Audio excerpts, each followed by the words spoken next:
டாபிக்குள்ளே போகிறதுக்கு முன்னாடி சேனலுக்கு சப்ஸ்கிரைப் பண்ணாதவங்க சப்ஸ்கிரைப் பண்ணிக்கோங்க. வாட்ஸ்அப் டெலிகிராம் சேனல் லிங்க் கீழே டிஸ்கிரிப்ஷனில் கொடுத்துருக்கேன், அதில் ஜாயின் பண்ணிக்கோங்க. வீடியோ அப்லோட் பண்ண உடனே உங்களுக்கு வீடியோ நோட்டிஃபிகேஷன் வரும். இப்போ இந்த செலக்ட் பண்ண டாபிக்ஸ் பார்த்தீங்கன்னா எல்லாமே பேசிக் டாபிக்ஸ், இதெல்லாம் நீங்களே எழுதிடலாம். பட் ஸ்டில் கண்டென்ட் கொடுக்காமல் இருக்கக்கூடாதுங்கிறதுக்காக இது எல்லாத்தையும் சேர்த்து ஒரே வீடியோவாக ரொம்ப கிறிஸ்பாக ஷார்ட்டாக நான் முடிச்சிடறேன். Client server communication. ஸோ இன்றைக்கி நம்ம யூஸ் பண்ணுற மொபைலில் யூஸ் பண்ணுற ஒவ்வொரு ஆப்பும் பார்த்தீங்கன்னா ஏதோ ஒரு இடத்துல வந்து சர்வர் இருக்கும். நம்ம வந்து ப்ரௌஸ் பண்ணுவோம், இல்லை ஏதோ ஒன்று ஆட் பண்ணுவோம். ஃபார் எக்ஸாம்பிள் ஃபுட் ஆர்டர் ஆப்பே எடுத்துக்கோங்க, ஃபுட் டெலிவரி ஆப்பு. நம்ம டிஷ்ஷை செலக்ட் பண்ணி ஆர்டர் கொடுக்குறோம், அது ஒரு சர்வருக்கு ரெக்வஸ்ட் போகுது. அந்த சர்வர் அந்த ரெக்வஸ்ட்டை வாங்கி படிச்சுட்டு அப்புறம் தேவையான ப்ராசஸை பின்னாடி முடிச்சுட்டு ஒரு ரெஸ்பான்ஸ் நம்ம கொடுக்குது. ஸோ இதுதான் கிளைண்ட் சர்வர் மாடல். அதுக்கான கண்டென்ட் இது நான் வேர்டிங்ஸில் கொடுத்துருக்கேன். ஸோ கிளைண்ட் பார்த்தீங்கன்னா ஒரு ரெக்வஸ்ட் சென்ட் பண்ணோம், சர்வர் ரிட்டர்ன் ரெஸ்பான்ஸ் கொடுக்குற வரைக்கும் வெயிட் பண்ணிகிட்டு இருக்கும். அதே அதர் சைடு பார்த்தீங்கன்னா சர்வர் வந்து 1000 கிளைண்ட்ஸ்கிட்ட இருந்து ரெக்வஸ்ட்டுக்காக லிசன் பண்ணிக்கிட்டே இருக்கும். ரெக்வஸ்ட் வந்துருச்சா டக்குன்னு அதை ப்ராசஸ் பண்ணி பேக்கெண்டில் டேட்டா வேணால் அந்த டேட்டாவை எடுத்து கிளைண்ட்டுக்கு அனுப்பிச்சி விட்ரும், ரெஸ்பான்ஸாக கிளைண்ட்டுக்கு அனுப்பிச்சி விட்ரும். இதுதான் கிளைண்ட் சர்வர் கம்யூனிகேஷன் மாடல். இப்போ நான் சொன்ன எக்ஸாம்பிள் தான், ஃபுட் ஆர்டரிங் ஆப். கிளைண்ட்டு ஒரு ரெக்வஸ்ட் அனுப்பும், சர்வர் அதை வாங்கிக்கிட்டு உங்களுக்கு ரெஸ்பான்ஸ் திருப்பி கொடுக்கும்.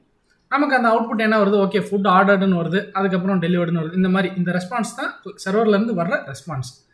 ஸோ அதை ஒரு டயக்ராமாக பார்த்தோம்னா, நம்ம ஒரு ஃபுட் ஆர்டர் பண்ணுறோம், நம்ம மொபைல்லேருந்து சர்வருக்கு போகுது. சர்வர் என்ன பண்ணுது, பேக்கெண்டில் டேட்டா பேஸில் தான் எல்லா வேல்யூவும் வச்சுருக்கோம். ஸோ அந்த டேட்டா பேஸில் போய் ஃபுட்டு ஆர்டர் என்ட்ரி விழுந்துடும். அது விழுந்ததுக்கப்புறம் அந்த ஆர்டர் டீட்டெயில்ஸ், ஆர்டர் ஐடி கிடைக்கும் பார்த்தீங்களா, அந்த ஐடி ரிட்டர்ன் பண்ணும். அந்த ஐடி சர்வர்லேருந்து நமக்கு மறுபடியும் கிளைண்ட் ஆப்புக்கு வந்துடும், அதை நம்ம பார்த்துக்குறோம். ஸோ இது கிளைண்ட் சர்வர் கம்யூனிகேஷன். அடுத்தது இன்டர்நெட். ஸோ இப்போ என்னுடைய வீட்டில் வந்து ஒரு மோடம் வச்சு இல்லை ரவுட்ரு வச்சு 4-5 கம்ப்யூட்டரை நான் கனெக்ட் பண்ணிக்கிறேன். ஒரு சிஸ்டம்லேருந்து இன்னொரு சிஸ்டமுக்கு நான் ஃபைலை ட்ரான்ஸ்ஃபர் பண்ணிக்கிறேன். இது என்னுடைய லோக்கல் நெட்வொர்க். இந்த மாதிரி ஒரு ஸ்கூல் காலேஜில் பார்த்தீங்கன்னா ஒரு 50-100 சிஸ்டம் இருக்கிற நெட்வொர்க் வச்சுருப்பாங்க. இப்போ எங்கள் வீடு, ஒரு காலேஜில், ஒரு ஸ்கூலு, ஒரு இண்டஸ்ட்ரி, மேனுஃபேக்சரிங் இண்டஸ்ட்ரி, இது எல்லாம் ஒரு இடத்துல கனெக்ட் ஆகிருக்கும். இந்த ஒவ்வொரு எல்லா நெட்வொர்க்கும் ஒரு சிட்டிக்குள்ளே கனெக்ட் ஆகிருக்கும், அந்த சிட்டி ஒரு ஸ்டேட்டுக்குள்ளே கனெக்ட் ஆகிருக்கும். மொத்தமாக வேர்ல்டில் இருக்க எல்லா இடத்துல இருக்க சிஸ்டமும் கனெக்ட் ஆகி ஃபைனலாக வர்ற நெட்வொர்க் தான் இன்டர்நெட். ஸோ இது எப்படி ஒர்க் ஆகுதுன்னா, நம்ம கிளைண்ட் டிவைஸ்லேருந்து ஒரு ரெக்வஸ்ட் அனுப்புகிறோம். அந்த ரெக்வஸ்ட் எப்படி போகுதுன்னா, நெட்வொர்க் மூலிமா நமக்கு சர்வீஸ் ப்ரொவைடர் வந்து ஒரு நெட்வொர்க் கொடுத்துருப்பாங்க, கனெக்ஷன் கொடுத்துருப்பாங்க. அந்த கனெக்ஷன் மூலிமா ஐஎஸ்பிக்கு போய் அங்கேருந்து பேக்கெட்ஸாக ட்ரான்ஸ்மிட் ஆகுது. எந்த டெஸ்டினேஷன் போகணுமோ அங்கே போயிடுது. அடுத்தது இதில் இம்பார்ட்டன்ட் கான்செப்ட் பார்த்தீங்கன்னா IP address, DNS, HTTPS packets, இதெல்லாம் பேசிக் டெஃபினிஷன் தான். ஸோ இதோட அப்ளிகேஷன்ஸ் பார்த்தீங்கன்னா, நம்ம ப்ரௌஸ் பண்ணுறோம், இமெயில் பண்ணுறோம், அப்புறம் ஓடிடி பிளாட்ஃபார்ம்ஸ், மூவி பார்க்குறோம், ஷாப்பிங், ஃபுட் ஆர்டரிங் சிஸ்டம், இது எல்லாமே. இப்போ வேர்ல்டு வைடு வெப்னா என்னன்னு பார்த்தீங்கன்னா, இப்போ நான் சொன்னேன் அதாவது வேர்ல்டில் இருக்க அத்தனை சிஸ்டமும் ஏதோ ஒரு வகையில் கனெக்டடாக வர்றதான் இன்டர்நெட்னு சொன்னேன். கனெக்டடாக இருக்குது. அந்த கனெக்டடாக இருக்கும்போது எனக்கு என்ன கண்டென்ட் வேணும்னு நான் தேடும்போது எனக்கு வெப்சைட் கிடைக்குது பார்த்தீங்களா, அதுதான் வந்து வேர்ல்டு வைடு வெப். நான் ஒரு வெப்பேஜ் க்ரியேட் பண்ணுறேன், அந்த வெப்பேஜை ஒரு சிஸ்டமில் போடுறேன், அந்த சிஸ்டமை சர்வர் ஆக்குறேன். ஏதோ ஒரு மூலையிலேருந்து என்னோடய சிஸ்டம் ஐபி அட்ரஸை பிங் பண்ணுறாங்க, அது என் சிஸ்டமில் அந்த சர்வரில் வந்து அடிக்குது. அந்த சர்வர் வந்து நான் க்ரியேட் பண்ணி வச்ச வெப்பேஜை கிளைண்ட்டுக்கு கொடுக்குது, ரிட்டர்ன் கொடுக்குது. ஸோ இதுதான் வந்து வேர்ல்டு வைடு வெப். ஸோ இது நான் சொன்னது ஒரு எக்ஸாம்பிள். இந்த மாதிரி பல லட்சம் வெப்சைட்ஸ் இருக்குது. எல்லா வெப்சைட்டோட பேசிக்கும் அதான். வெப்சைட் க்ரியேட் பண்ணி ஒரு ஹோஸ்டிங் ஒரு ஸ்பேஸில் போட்டுருவாங்க. அந்த ஸ்பேஸ் ஒரு சர்வராக இருக்கும், அந்த சர்வருக்கு ஒரு ஐபி இருக்கும். அந்த ஐபியோடைய நேம் வந்து டிஎன்எஸில் இருக்கும்.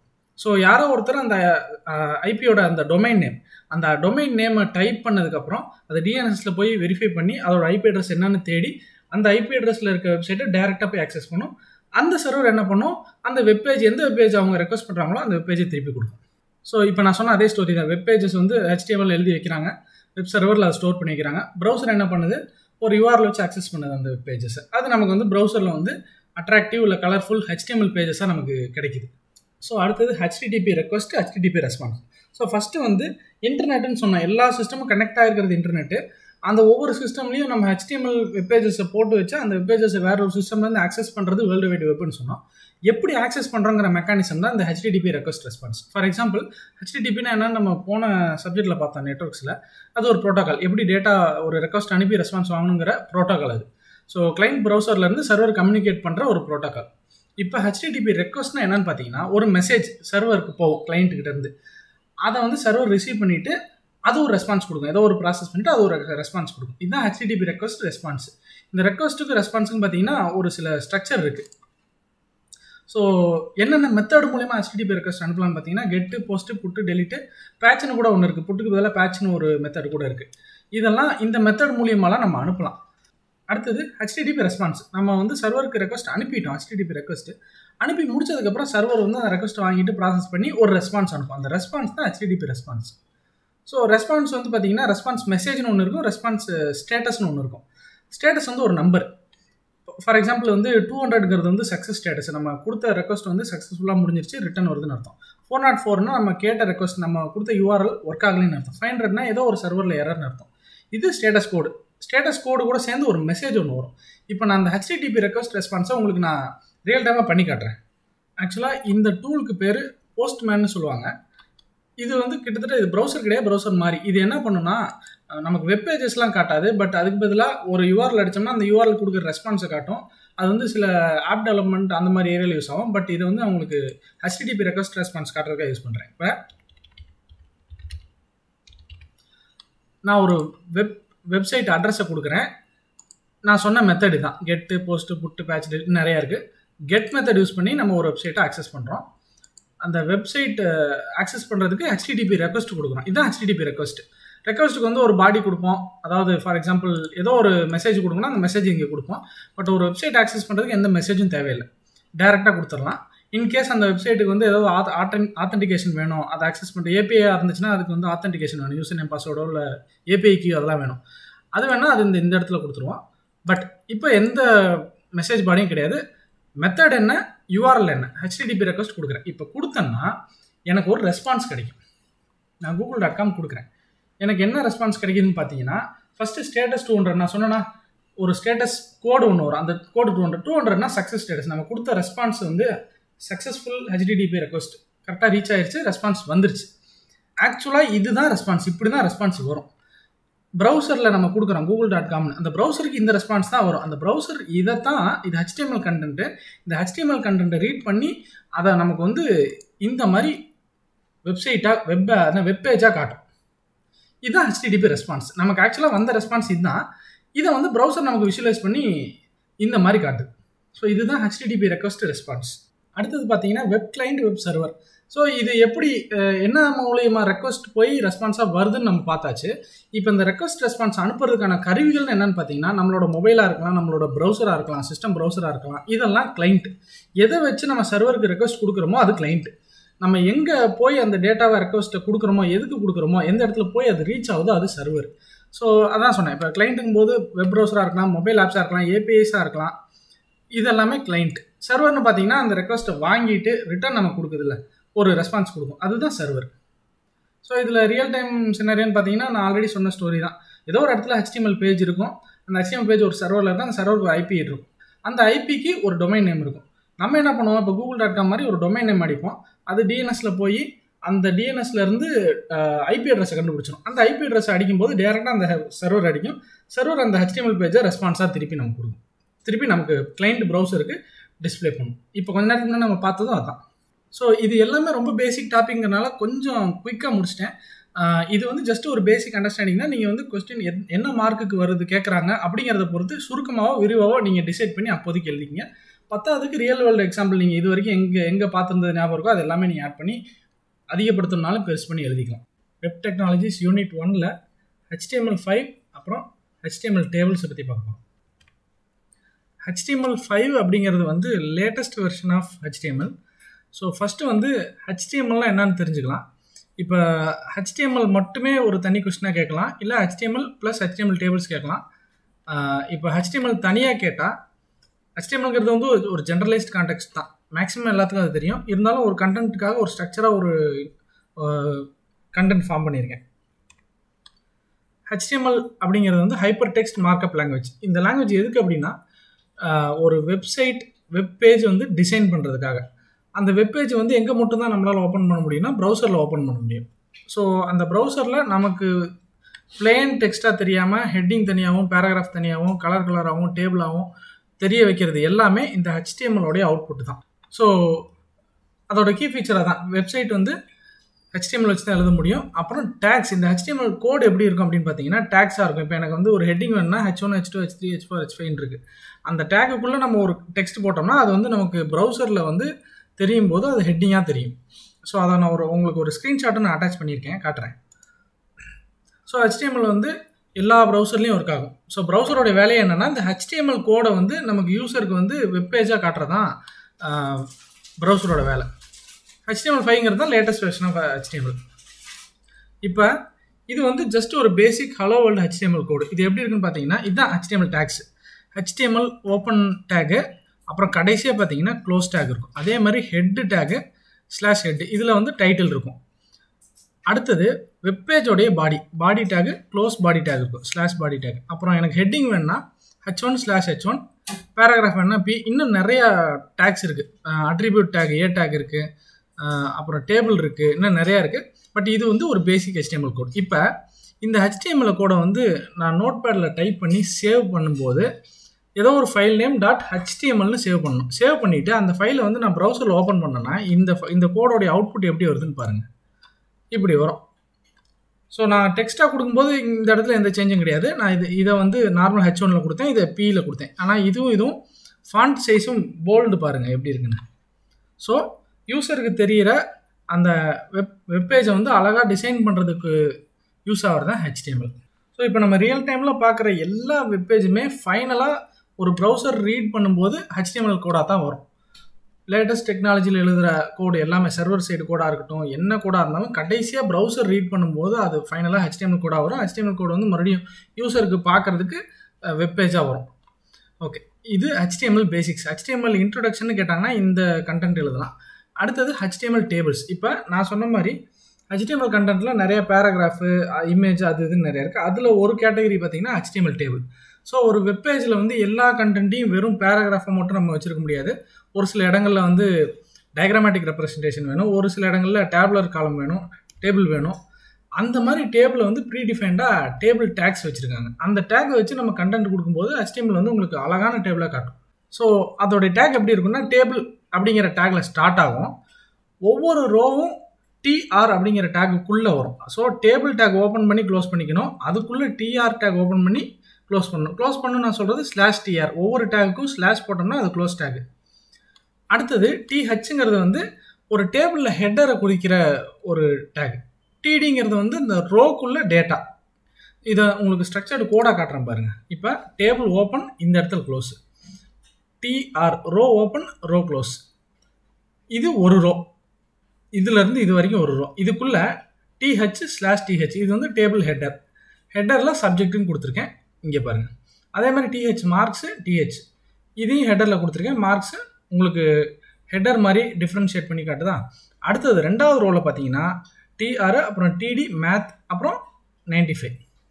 TR close take, table close take. So இது வந்து ஒரு HTML டேபிளுக்கான ரொம்ப பேசிக் சிம்பிள் கோடு. அதோட அவுட்புட் இப்படி தான் இருக்கும். அடுத்தது பார்டர்ஸ் க்ரியேட் பண்ணிக்கலாம் HTML டேபிள்ஸில். எதர் CSS வச்சு பண்ணலாம். அப்புறம் வந்து செல் ஸ்பேசிங், அதாவது உள்ளுக்குள்ளே இருக்க கண்டென்ட்டுக்குள்ளே ஸ்பேஸ் க்ரியேட் பண்ணுறது, இந்த மாதிரி விஷயங்களும் பண்ணலாம். அதே மாதிரி ஹெட்டுங்கிறது நம்ம முன்னாடியே பார்த்தோம், டேபிள் ஹெட்டிங்ஸ்னு. டேபிள் ஹெட்டிங் இருக்குது, டேபிள் ஃபூட்டர் இருக்குது, டேபிள் பாடி இருக்குது. இது எல்லாமே வந்து HTML டேபிளோடைய ஃபீச்சர்ஸ். அடுத்தது வந்து HTML டேபிளில் வந்து ஸ்பேன் அப்படின்னு சொல்லி ஒன்று இருக்குது, காலம் ஸ்பேன். அதாவது என்னென்னா காலம் ஸ்பேன் ஈக்குவல் டு 2 அப்படின்னு கொடுத்தோம்னா 2 காலமை கம்பைன் பண்ணி ஒரு செல்லாக பயன்படுத்திக்கும். உங்களுக்கு எக்ஸாம்பிள் காட்டுறேன் பாருங்கள். இதில் ஃபஸ்ட்டு ரோவில் ஃபஸ்ட்டு டேபிள் ஹெட்டரை காலம் ஸ்பேன் 2ன்னு கொடுத்துருக்கேன் அட்ரிபியூட்டு. இப்படி கொடுத்தோன்னா 2 காலமை சேர்த்து ஒரே செல்லாக எடுத்துக்கும். இதுவும் சேர்த்து ஒரே செல்லாக எடுத்துக்கிச்சு. அதனால தான் இங்கே வேல்யூ இல்லை. ரெண்டாவதுல பார்த்தீங்கன்னா மேத் 95 கொடுத்துருக்கேன், அது அப்படி வந்துருச்சு. ஸோ எனக்கு ஒரே டேபிள்லேயே வந்து ஒரு சில இடங்கள் நம்ம எக்ஸலில் வந்து மெர்ஜ் செல்ஸ் பண்ணுறோம்ல, அந்த மெர்ஜ் செல்ஸ் கான்செப்ட் தான் இது. காலம் ஸ்பேன், ரோ ஸ்பேன் கொடுத்தோம்னா வெர்டிக்கலாக மெர்ஜ் பண்ணும். ஸோ இது ரோ ஸ்பேனுக்கு உண்டான எக்ஸாம்பிள். அடுத்தது இந்த HTML டேபிளோட அட்வான்டேஜ் எல்லாம் பார்த்தீங்கன்னா ஜென்ரலாக நமக்கு தெரியும். வெப்பேஜில் வந்து எல்லா கண்டென்ட்டையும் வந்து நம்ம டெக்ஸ்ட்டாக போட முடியாது. ஒரு சில முக்கியமான டேட்டா வந்து டேபுலர் ஃபார்மில் இருந்துச்சுன்னா நல்லாயிருக்கும். அந்த மாதிரி இடத்துல வந்து கண்டிப்பாக HTML டேபிள்ஸ் யூஸ் ஆகும். அதில் வந்து டேபிள் வந்து ஸ்பெசிஃபிக் ஸ்டைலிங்ஸ் எல்லாமே நம்ம கிரியேட் பண்ண முடியும் CSS வச்சு. அப்புறம் வந்து அடுத்தது பார்த்தீங்கன்னா முக்கியமாக HTML டேபிளை வச்சு லேஅவுட் போடக்கூடாது. ஒர்க் ஆகும், போட்டால் ஒர்க் ஆகும். ஒரு என்டையர் வெப்பேஜே ஒரு டேபிள் ஆக்கி இந்த டேபிள்குள்ளே வந்து ஃபஸ்ட்டு ரோவில் ஃபஸ்ட் காலமில் இந்த ஹெட்டரு, ஃபஸ்ட் ரோவில் வந்து செகண்ட் காலமில் வந்து இது அப்படின்னு நம்ம ஃபிக்ஸ் பண்ணலாம். பட் அது வந்து பெஸ்ட் ப்ராக்டிஸ் கிடையாது.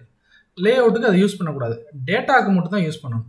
அதே மாதிரி பூட் ஸ்ட்ராப்போட வேறு எந்த இதுவும் யூஸ் பண்ணாமல் நார்மலாக டேபிள் போட்டோம்னா அந்த இடத்துல ரெஸ்பான்சிவ் இஷ்யூ வரும். நம்ம விண்டோ சைஸை நோத்தும் போது நமக்கு ஒரு சில இஷ்யூ வரும், டேட்டா ப்ராப்பராக உங்களுக்கு கிடைக்காது, கரெக்டாக டிஸ்பிளே ஆகாது, அலைன் ஆகி.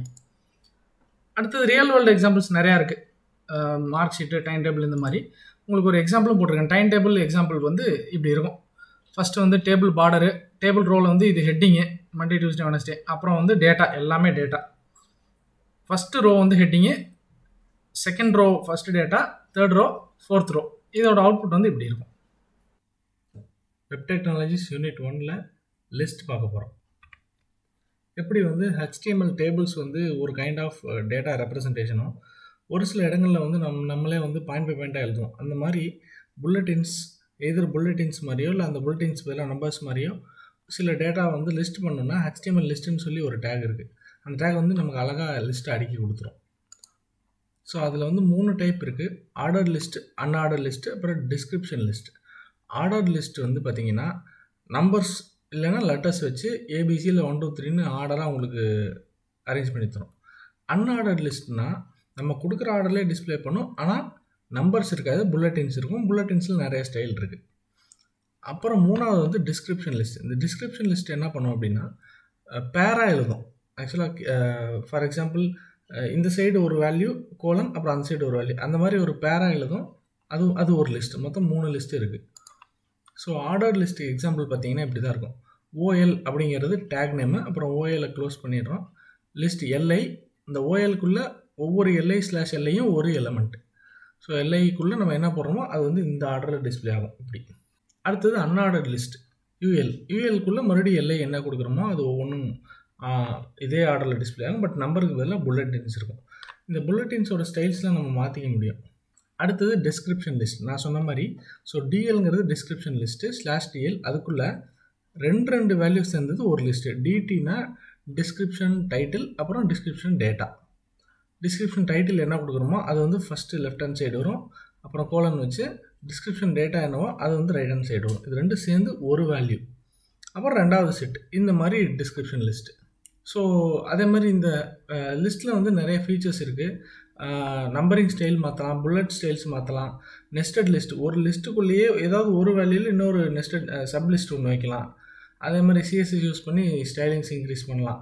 அப்புறம் ஆட்ரிபியூட்ஸுங்கிறது ஒன்றும் இல்லை, நம்ம அந்த ஆர்டர் லிஸ்ட் அன்ஆர்டர் லிஸ்ட்டுக்குள்ளே நம்ம ஒரு சில பேராமீட்டர்ஸ் கொடுத்து அதோடைய ஸ்டைல்ஸை மாற்ற முடியும். ஃபார் எக்ஸாம்பிள் இப்போ நம்பரிங் ஸ்டைல் பார்த்தீங்கன்னா 1 2 3ன்னு வேணும்னா இப்படி, இல்லை அப்பர் கேஸில் ABC வேணும், இல்லை லோயர் கேஸில் ABC, அப்புறம் அந்த மாதிரிலாம் என்ன மாதிரி வேணுமோ அந்த மாதிரி நம்ம ஸ்டைலிங்ஸ் நம்பரிங் ஸ்டைல் கொடுத்துக்கலாம். அது வந்து டைப்புங்கிற ஆட்ரிபியூட்.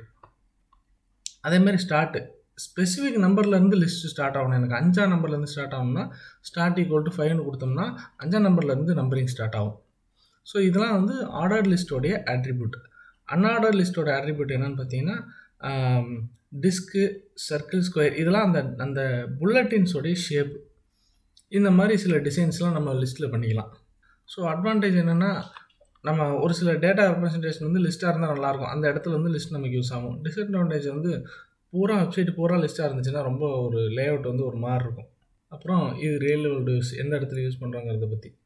ஸோ இதெல்லாம் கண்டென்ட் வந்து கிட்டத்தட்ட பார்த்தீங்கன்னா order list, unorder list, description list தான் மெயின் கண்டென்ட்டு. ஆனால் வந்து இது 8 மார்க்லேயோ இல்லை 16 மார்க்லேயோ கேட்டாங்க அப்படின்னா நம்ம தான் வந்து இந்த மாதிரி ரியல் டைமில் சில டேட்டாவை பிடிச்சி எலாபரேட் பண்ணி பெருசாக எழுதணும். வெப் டெக்னாலஜிஸ் யூனிட் 1ல் HTML எப்படி இமேஜ் வைக்கிறதுங்கிறத பார்க்க போகிறோம். ஸோ ஒரு HTML பேஜில் வந்து வெறும் கண்டென்ட் வந்து பேராகிராஃபாக இருந்துச்சுன்னா வந்து அது பார்க்கவே ஒரு லுக்காக இருக்காது. அதே மாதிரி ஒரு சில டேட்டாலாம் பார்த்தீங்கன்னா டேபிளாக இருக்கணும், லிஸ்ட்டாக இருக்கணும்.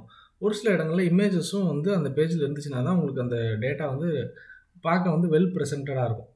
இமேஜஸ் இல்லாமல் வெப்பேஜ் பார்க்கவும் முடியாது மேக்ஸிமம். ஸோ ஒரு இமேஜ் எப்படி வைக்கணும் அப்படிங்கிறத வந்து பார்த்தீங்கன்னா இமேஜ் டேக்னு ஒன்று இருக்குது, IMG. இந்த டேக் யூஸ் பண்ணோம்னா இந்த டேகை வச்சு நம்ம வெப்பேஜ் எந்த இடத்துல இருக்கோ அதே ஃபோல்டரில் ஒரு இமேஜ் இருந்துச்சுன்னா அந்த இமேஜ் வந்து நம்மளால் ஆட் பண்ண முடியும். இல்லை ஏதோ ஒரு இடத்துல URL இருக்குன்னா அந்த URL கொடுத்தாலும் அந்த URL இருக்க இமேஜ் வந்து வெப்பேஜில் லோட் ஆகும். இதுதான் வந்து இமேஜ் ஆட் பண்ணுறதுக்கான டேகு, அதோட கோடு IMG. SRCங்கிறது வந்து சோர்ஸ், அந்த இமேஜ் சோர்ஸ் எங்கே இருக்குங்கிறது.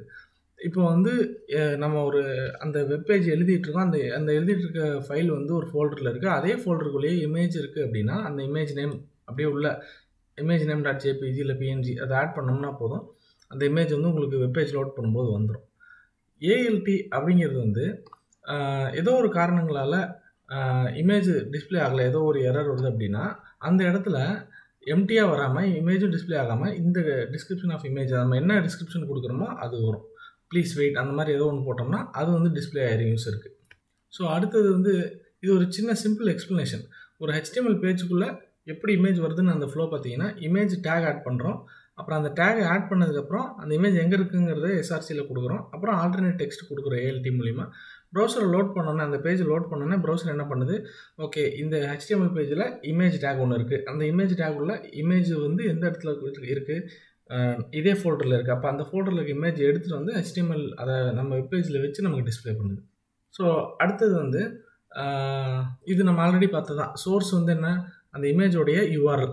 ஸோ இந்த இடத்துல வந்து இப்போ logo.png மட்டும் தான் கொடுக்கணுமானா அப்படிலாம் இல்லை. இப்போ இன்டர்நெட்டில் ஒரு ஏதோ ஒரு இடத்துல வந்து ஒரு இமேஜ் இருக்குது, அந்த இமேஜோட URL ஒன்று இருக்குதுன்னு வச்சுக்கோங்க, அந்த URL கொடுத்தாலும் ஒர்க் ஆகும். பட் அந்த URL பப்ளிக் URL-ஆக இருக்கணும். நம்ம ப்ரௌசரில் அந்த URL லோட் பண்ணால் நார்மலாக அந்த URL கொடுத்தா லோட் ஆகணும்.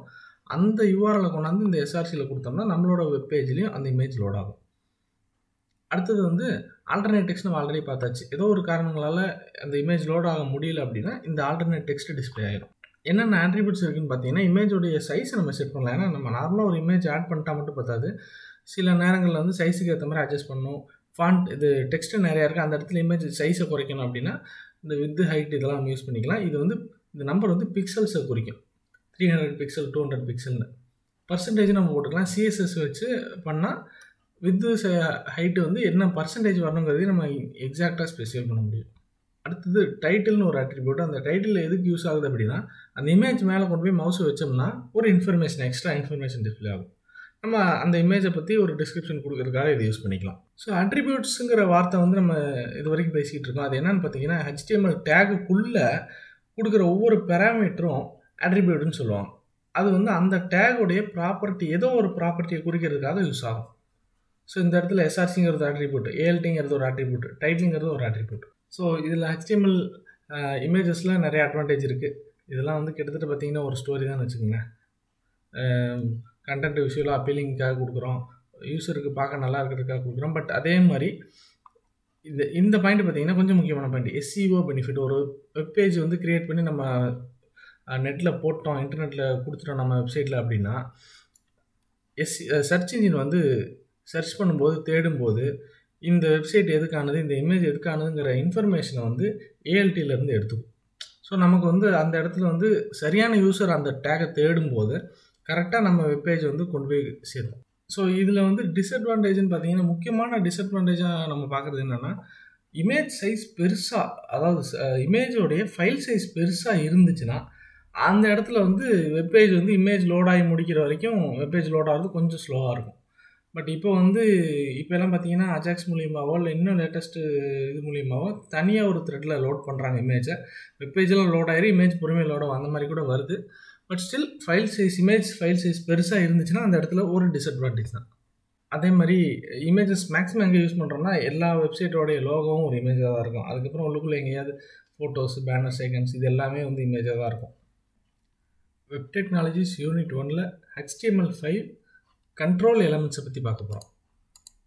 ஸோ கண்ட்ரோல் எலமெண்ட்ஸ் எதுக்கு யூஸ் ஆகுது அப்படின்னு பார்த்தீங்கன்னா, HTML பேஜில் வந்து ஜஸ்ட்டு வந்து டெக்ஸ்ட் கண்டென்ட் இருக்குது, அதை யூஸர் வாசிக்கிறாங்க, இமேஜ் டேபிள்லாம் இருக்குது, அது யூஸர் வாசிக்கிறாங்கிறதோட மட்டும் இல்லாமல் தேவைங்கிற இடத்துல வந்து யூஸரோட இன்ட்ராக்ஷன் வச்சு யூஸரோட இன்புட்டை வாங்கக்கூடிய கண்ட்ரோல் தான் எலமெண்ட்ஸ் தான் HTML கண்ட்ரோல் எலமெண்ட்ஸ். ஸோ இது வந்து ஃபஸ்ட்டு ஸ்டாட்டிக். இப்போ ஒரு வெப்பேஜ் இருக்குது, அதில் கண்டென்ட் இருக்குது, அதை யூஸர் வாசிக்க மட்டும்தான் முடியும்னா அதுக்கு பேர் ஸ்டாட்டிக் வெப்பேஜ் இல்லை வெப்சைட்டுன்னு சொல்லுவாங்க. இல்லை யூஸர்கிட்டேருந்து இன்புட் வாங்க முடியுது, அதை வந்து பேக்எண்டில் சர்வர் ப்ராசஸ் பண்ணுது அப்படின்னா, யூஸரோட இன்புட்டுக்கு ஏற்ற மாதிரி வெப்சைட் மாறுது அப்படின்னா அது டைனமிக் வெப்பேஜ். ஸோ எந்த இடத்துல வந்து யூஸரோட இன்ட்ராக்ஷன் இருக்கோ மேக்ஸிமம் அந்த இடத்துல அது டைனமிக் வெப்பேஜாக இருக்கும். யூஸர் ஒரு இன்புட் கொடுப்பாங்க, ஃபார் எக்ஸாம்பிள் லாகின் பேஜ் இருக்கும் ஏதோ ஒரு வெப்சைட்டில். அந்த லாகின் பேஜில் வந்து யூஸர் நேம் பாஸ்வேர்டு கொடுப்பாங்க. லாகின் கொடுத்தோன்னே அவங்க சரியான யூஸராக இருந்தால் அவங்களுக்கு உள்ளே போய் ஒரு பேஜ் காட்டும். அவங்க இன்வாலிட் யூஸராக இருந்துச்சுன்னா உள்ளே போகாமல் வேறு ரெஸ்பான்ஸ் காட்டும் இன்வாலிட் யூஸர்னு. ஸோ இது வந்து டைனமிக்காக யூஸரோட இன்புட்டை பொறுத்து லாகின் பண்ணுறதா வேண்டாமா, சக்ஸஸ் பேஜ் போடணுமா இல்லை ஃபெயிலியர் பேஜ் போடணுமான்னு டிசைட் பண்ணுது. அது டைனமிக் பேஜ். இப்போ இந்த இடத்துல பார்த்தீங்கன்னா யூசர் நேம் பாஸ்வேர்ட் வாங்குறது பார்த்தீங்கன்னா 2 டெக்ஸ்ட் பாக்ஸு, அப்புறம் கடைசியாக நான் லாகின் பட்டன் கிளிக் பண்ணுறேன், அந்த இடத்துல ஒரு பட்டன். இந்த எலமெண்ட்ஸ் எல்லாம் தான் கண்ட்ரோல் எலமெண்ட்ஸ். ஸோ ஜஸ்ட் ஒரு எக்ஸாம்பிளுக்காக காட்டுறேன். இமெயில் அதுக்கு ஒரு டெக்ஸ்ட் பாக்ஸ், குவான்டிட்டி இதெல்லாம் ஒரு இது டெக்ஸ்ட் பாக்ஸ், இது டேட் பிக்கரு, இது வந்து ஸ்லைடிங் பாருங்கிற மாதிரி சொல்லுவாங்க. இந்த மாதிரி இன்னும் நிறையா யூசர் கண்ட்ரோல் இருக்குது. ஸோ அதை பற்றி கொஞ்சம் டீட்டெயிலாக பார்ப்போம். ஸோ அதான் முக்கியமாக இது எதுக்கு அப்படின்னா யூசரோட இன்ட்ராக்ஷனை வந்து என்ஹான்ஸ் பண்ணுறதுக்காக, யூசரோடைய யூசர் எக்ஸ்பீரியன்ஸ், அவங்க அந்த வெப்பேஜ் யூஸ் பண்ணும்போது, வெப்சைட் யூஸ் பண்ணும்போது அவங்களுக்கு ஒரு நல்ல ஃபீல் இருக்கணும். நம்ம நல்லா ஈஸியாக இருக்குது டேட்டா டைப் பண்ணால், அதே மாதிரி இவங்க ப்ராப்பர் டேட்டா அவங்க இந்த மாதிரி ஒரு நல்ல ஃபீல் வரணும். இன்புட் டைப்ஸில் நிறையா இருக்குது. இப்போ நான் முன்னாடி காட்டின இந்த இதெல்லாமே இன்புட் டைப் தான். அந்த இன்புட் டைப்பில் பார்த்தீங்கன்னா இமெயிலுங்கிற இன்புட் டைப் இருக்குது, யூஆர்எல், நம்பர், டேட், ரேஞ்ச் இதெல்லாம் ஸ்பெசிஃபிக்காக. இப்போ நம்பருங்கிற இன்புட் டைப்பில் போய் நம்ம ஏபிசியில் அடித்தோம்னா ஒர்க் ஆகாது. அதேமாதிரி இமெயிலில் பார்த்தீங்கன்னா அந்த ஃபார்மேட்டில் இருக்கணும், டிஃபால்ட்டாகவே some text @email.com or gmail.com அந்த மாதிரி இருக்கணும். இல்லைன்னா அது வேலிடேஷன் எரர் காட்டும். ஸோ இந்த மாதிரி இருக்குது. அதே மாதிரி டேட்டா லிஸ்ட், அவுட்புட், ப்ராக்ரஸ் இந்த மாதிரி நிறையா கண்ட்ரோல்ஸ் இருக்குது. ஸோ ஒரு சிம்பிள் எக்ஸாம்பிள் பார்த்தீங்கன்னா இன்புட் டேக் இப்படி தான் இருக்கும். அதுக்குள்ளே type email, place holder, enter your இமெயில்னு கொடுத்துட்டோம்னா இந்த மாதிரி ஒரு டெக்ஸ்ட் பாக்ஸ் நமக்கு வரும். உள்ளே வந்து என்டர் யுவர் இமெயில்னு இருக்கும் கிரே கலர் டெக்ஸ்ட்டில். நான் கிளிக் பண்ணிட்டேன்னா அந்த டெக்ஸ்ட் மறைஞ்சிரும், நம்ம டைப் பண்ணுற வேல்யூ வந்துடும். இதுதான் ஒரு சிம்பிள் எக்ஸாம்பிள் ஆஃப் இன்புட்.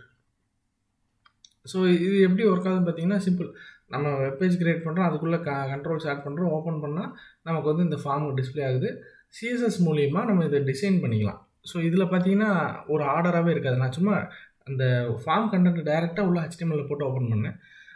நார்மலாக இது ஒரு ஆர்டரில் இருக்கும். பட் இதெல்லாம் நீட்டாக ஒரு ஃபார்மில் வேணும்னா சிஎஸ்எஸ் யூஸ் பண்ணிக்கலாம். இல்லைனா இப்போ லேட்டஸ்ட்டில் பூட்ஸ்ட்ராப் யூஸ் பண்ணி கூட பண்ணிக்கலாம். ஸோ என்னென்ன அட்ரிபியூட்ஸ்லாம் இருக்குதுன்னு பார்த்தீங்கன்னா முக்கியமாக பிளேஸ் ஹோல்டர். என்ன டெக்ஸ்ட் பாக்ஸாக இருந்தாலும் அந்த பிளேஸ் ஹோல்டர் வந்து யூசர்கிட்ட வந்து enter your age, enter your name அந்த மாதிரி கொடுத்தோம்னா அவங்களுக்கு அது ஒரு ஹிண்ட்டாக இருக்கும். ஓகே, இந்த டெக்ஸ்ட் பாக்ஸில் என்ன என்டர் பண்ணணும், ஒரு சில வேல்யூ இந்த வேல்யூலேருந்து இந்த வேல்யூக்குள்ளே இருக்கணும் அப்படின்னு சொன்னோம்னா அதையும் நம்ம ஸ்பெசிஃபை பண்ணலாம். அதுக்கு வந்து பிளேஸ் ஹோல்டருங்கிற அட்ரிபியூட் யூஸ் ஆகும். ரெக்வயர்டு அப்படின்னு சொல்லி ஒரு அட்ரிபியூட் இருக்குது. எல்லா இன்புட் டைப்லையும் கடைசியாக ரெக்வயர்டுன்னு கொடுத்தோம்னா அது வந்து மேண்டேட்ரி. அதை ஃபில் பண்ணாமல் நம்ம ஃபார்மை சப்மிட் கொடுத்தோம்னா சப்மிட்டே ஆகாது. ஸோ இது ஒரு முக்கியமான அட்ரிபியூட். அப்புறம் வந்து டேட்ஸாக இருந்துச்சுன்னா மினிமம் மேக்ஸிமம் டேட் கொடுக்கலாம். இந்த டேட்டுக்குள்ளே ஏதோ ஒரு வேல்யூ கொடுத்தோம்னா மட்டும்தான் அக்செப்ட் ஆகும். இல்லைன்னா அது இந்த இடத்துலேயே ஸ்டாப் ஆகினா சர்வருக்கு ரெக்வஸ்ட்டே போகாது, நம்ம சப்மிட்டே பண்ண முடியாது. அடுத்தது வந்து லிஸ்ட்டுங்கிறது ஒன்றும் இல்லை, ட்ராப் டவுன் மாதிரி தான்.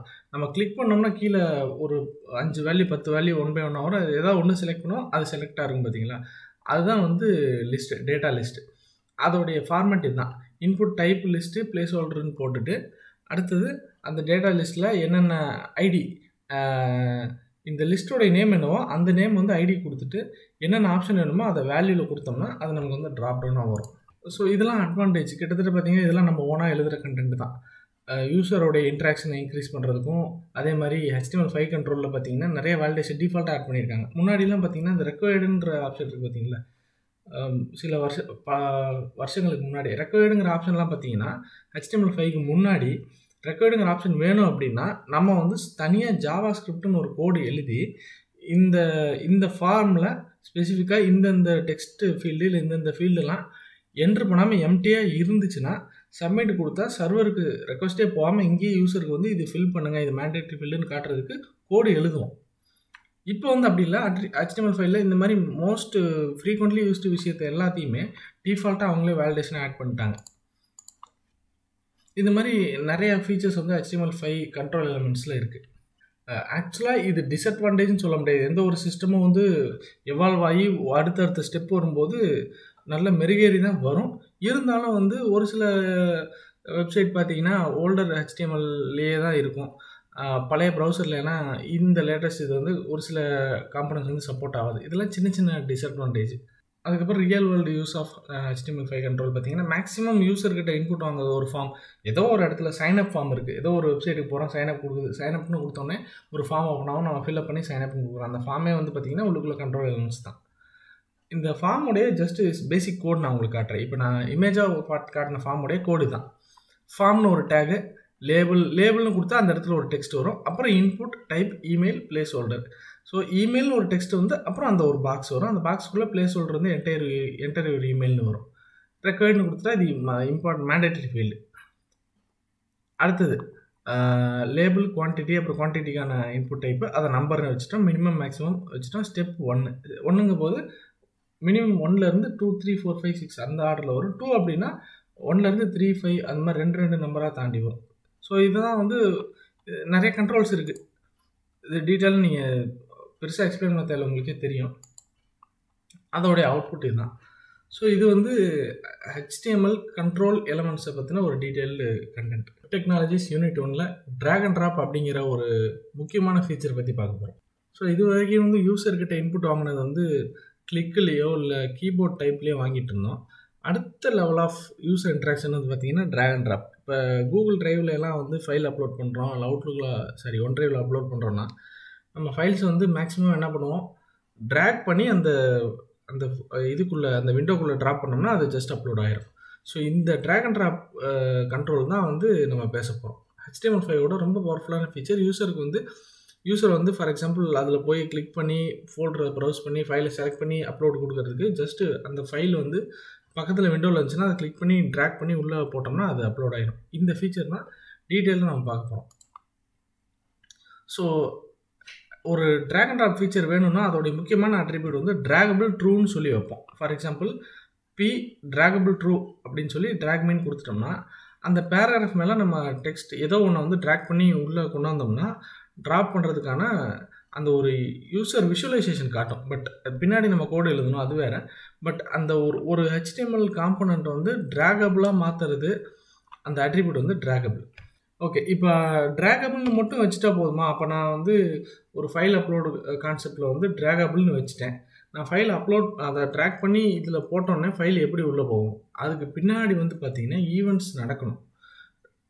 நம்ம கிளிக் பண்ணி ட்ராக் பண்ண ஆரம்பிச்சிட்டோம்னா ட்ராக் ஸ்டார்ட்னு ஒரு ஈவெண்ட் ஃபயர் ஆகும். அடுத்தது கொண்டாந்து ட்ராப் பண்ணும்போது ட்ராக் ஓவர்னு முடியும். அந்த எலிமெண்ட்டை ட்ராப் பண்ணோடனே ஃபைனலாக fires when element is dropped. அந்த ட்ராப்புங்கிற ஈவெண்ட் ஒவ்வொன்றும் ஒரு ஈவெண்ட். அந்த ஈவெண்ட் ஃபயர் ஆகும்போது பின்னாடி நம்ம கோடு எழுதணும். மேக்ஸிமம் அதை ஜாவா ஸ்கிரிப்ட் யூஸ் பண்ணி கோடு எழுதுவோம்.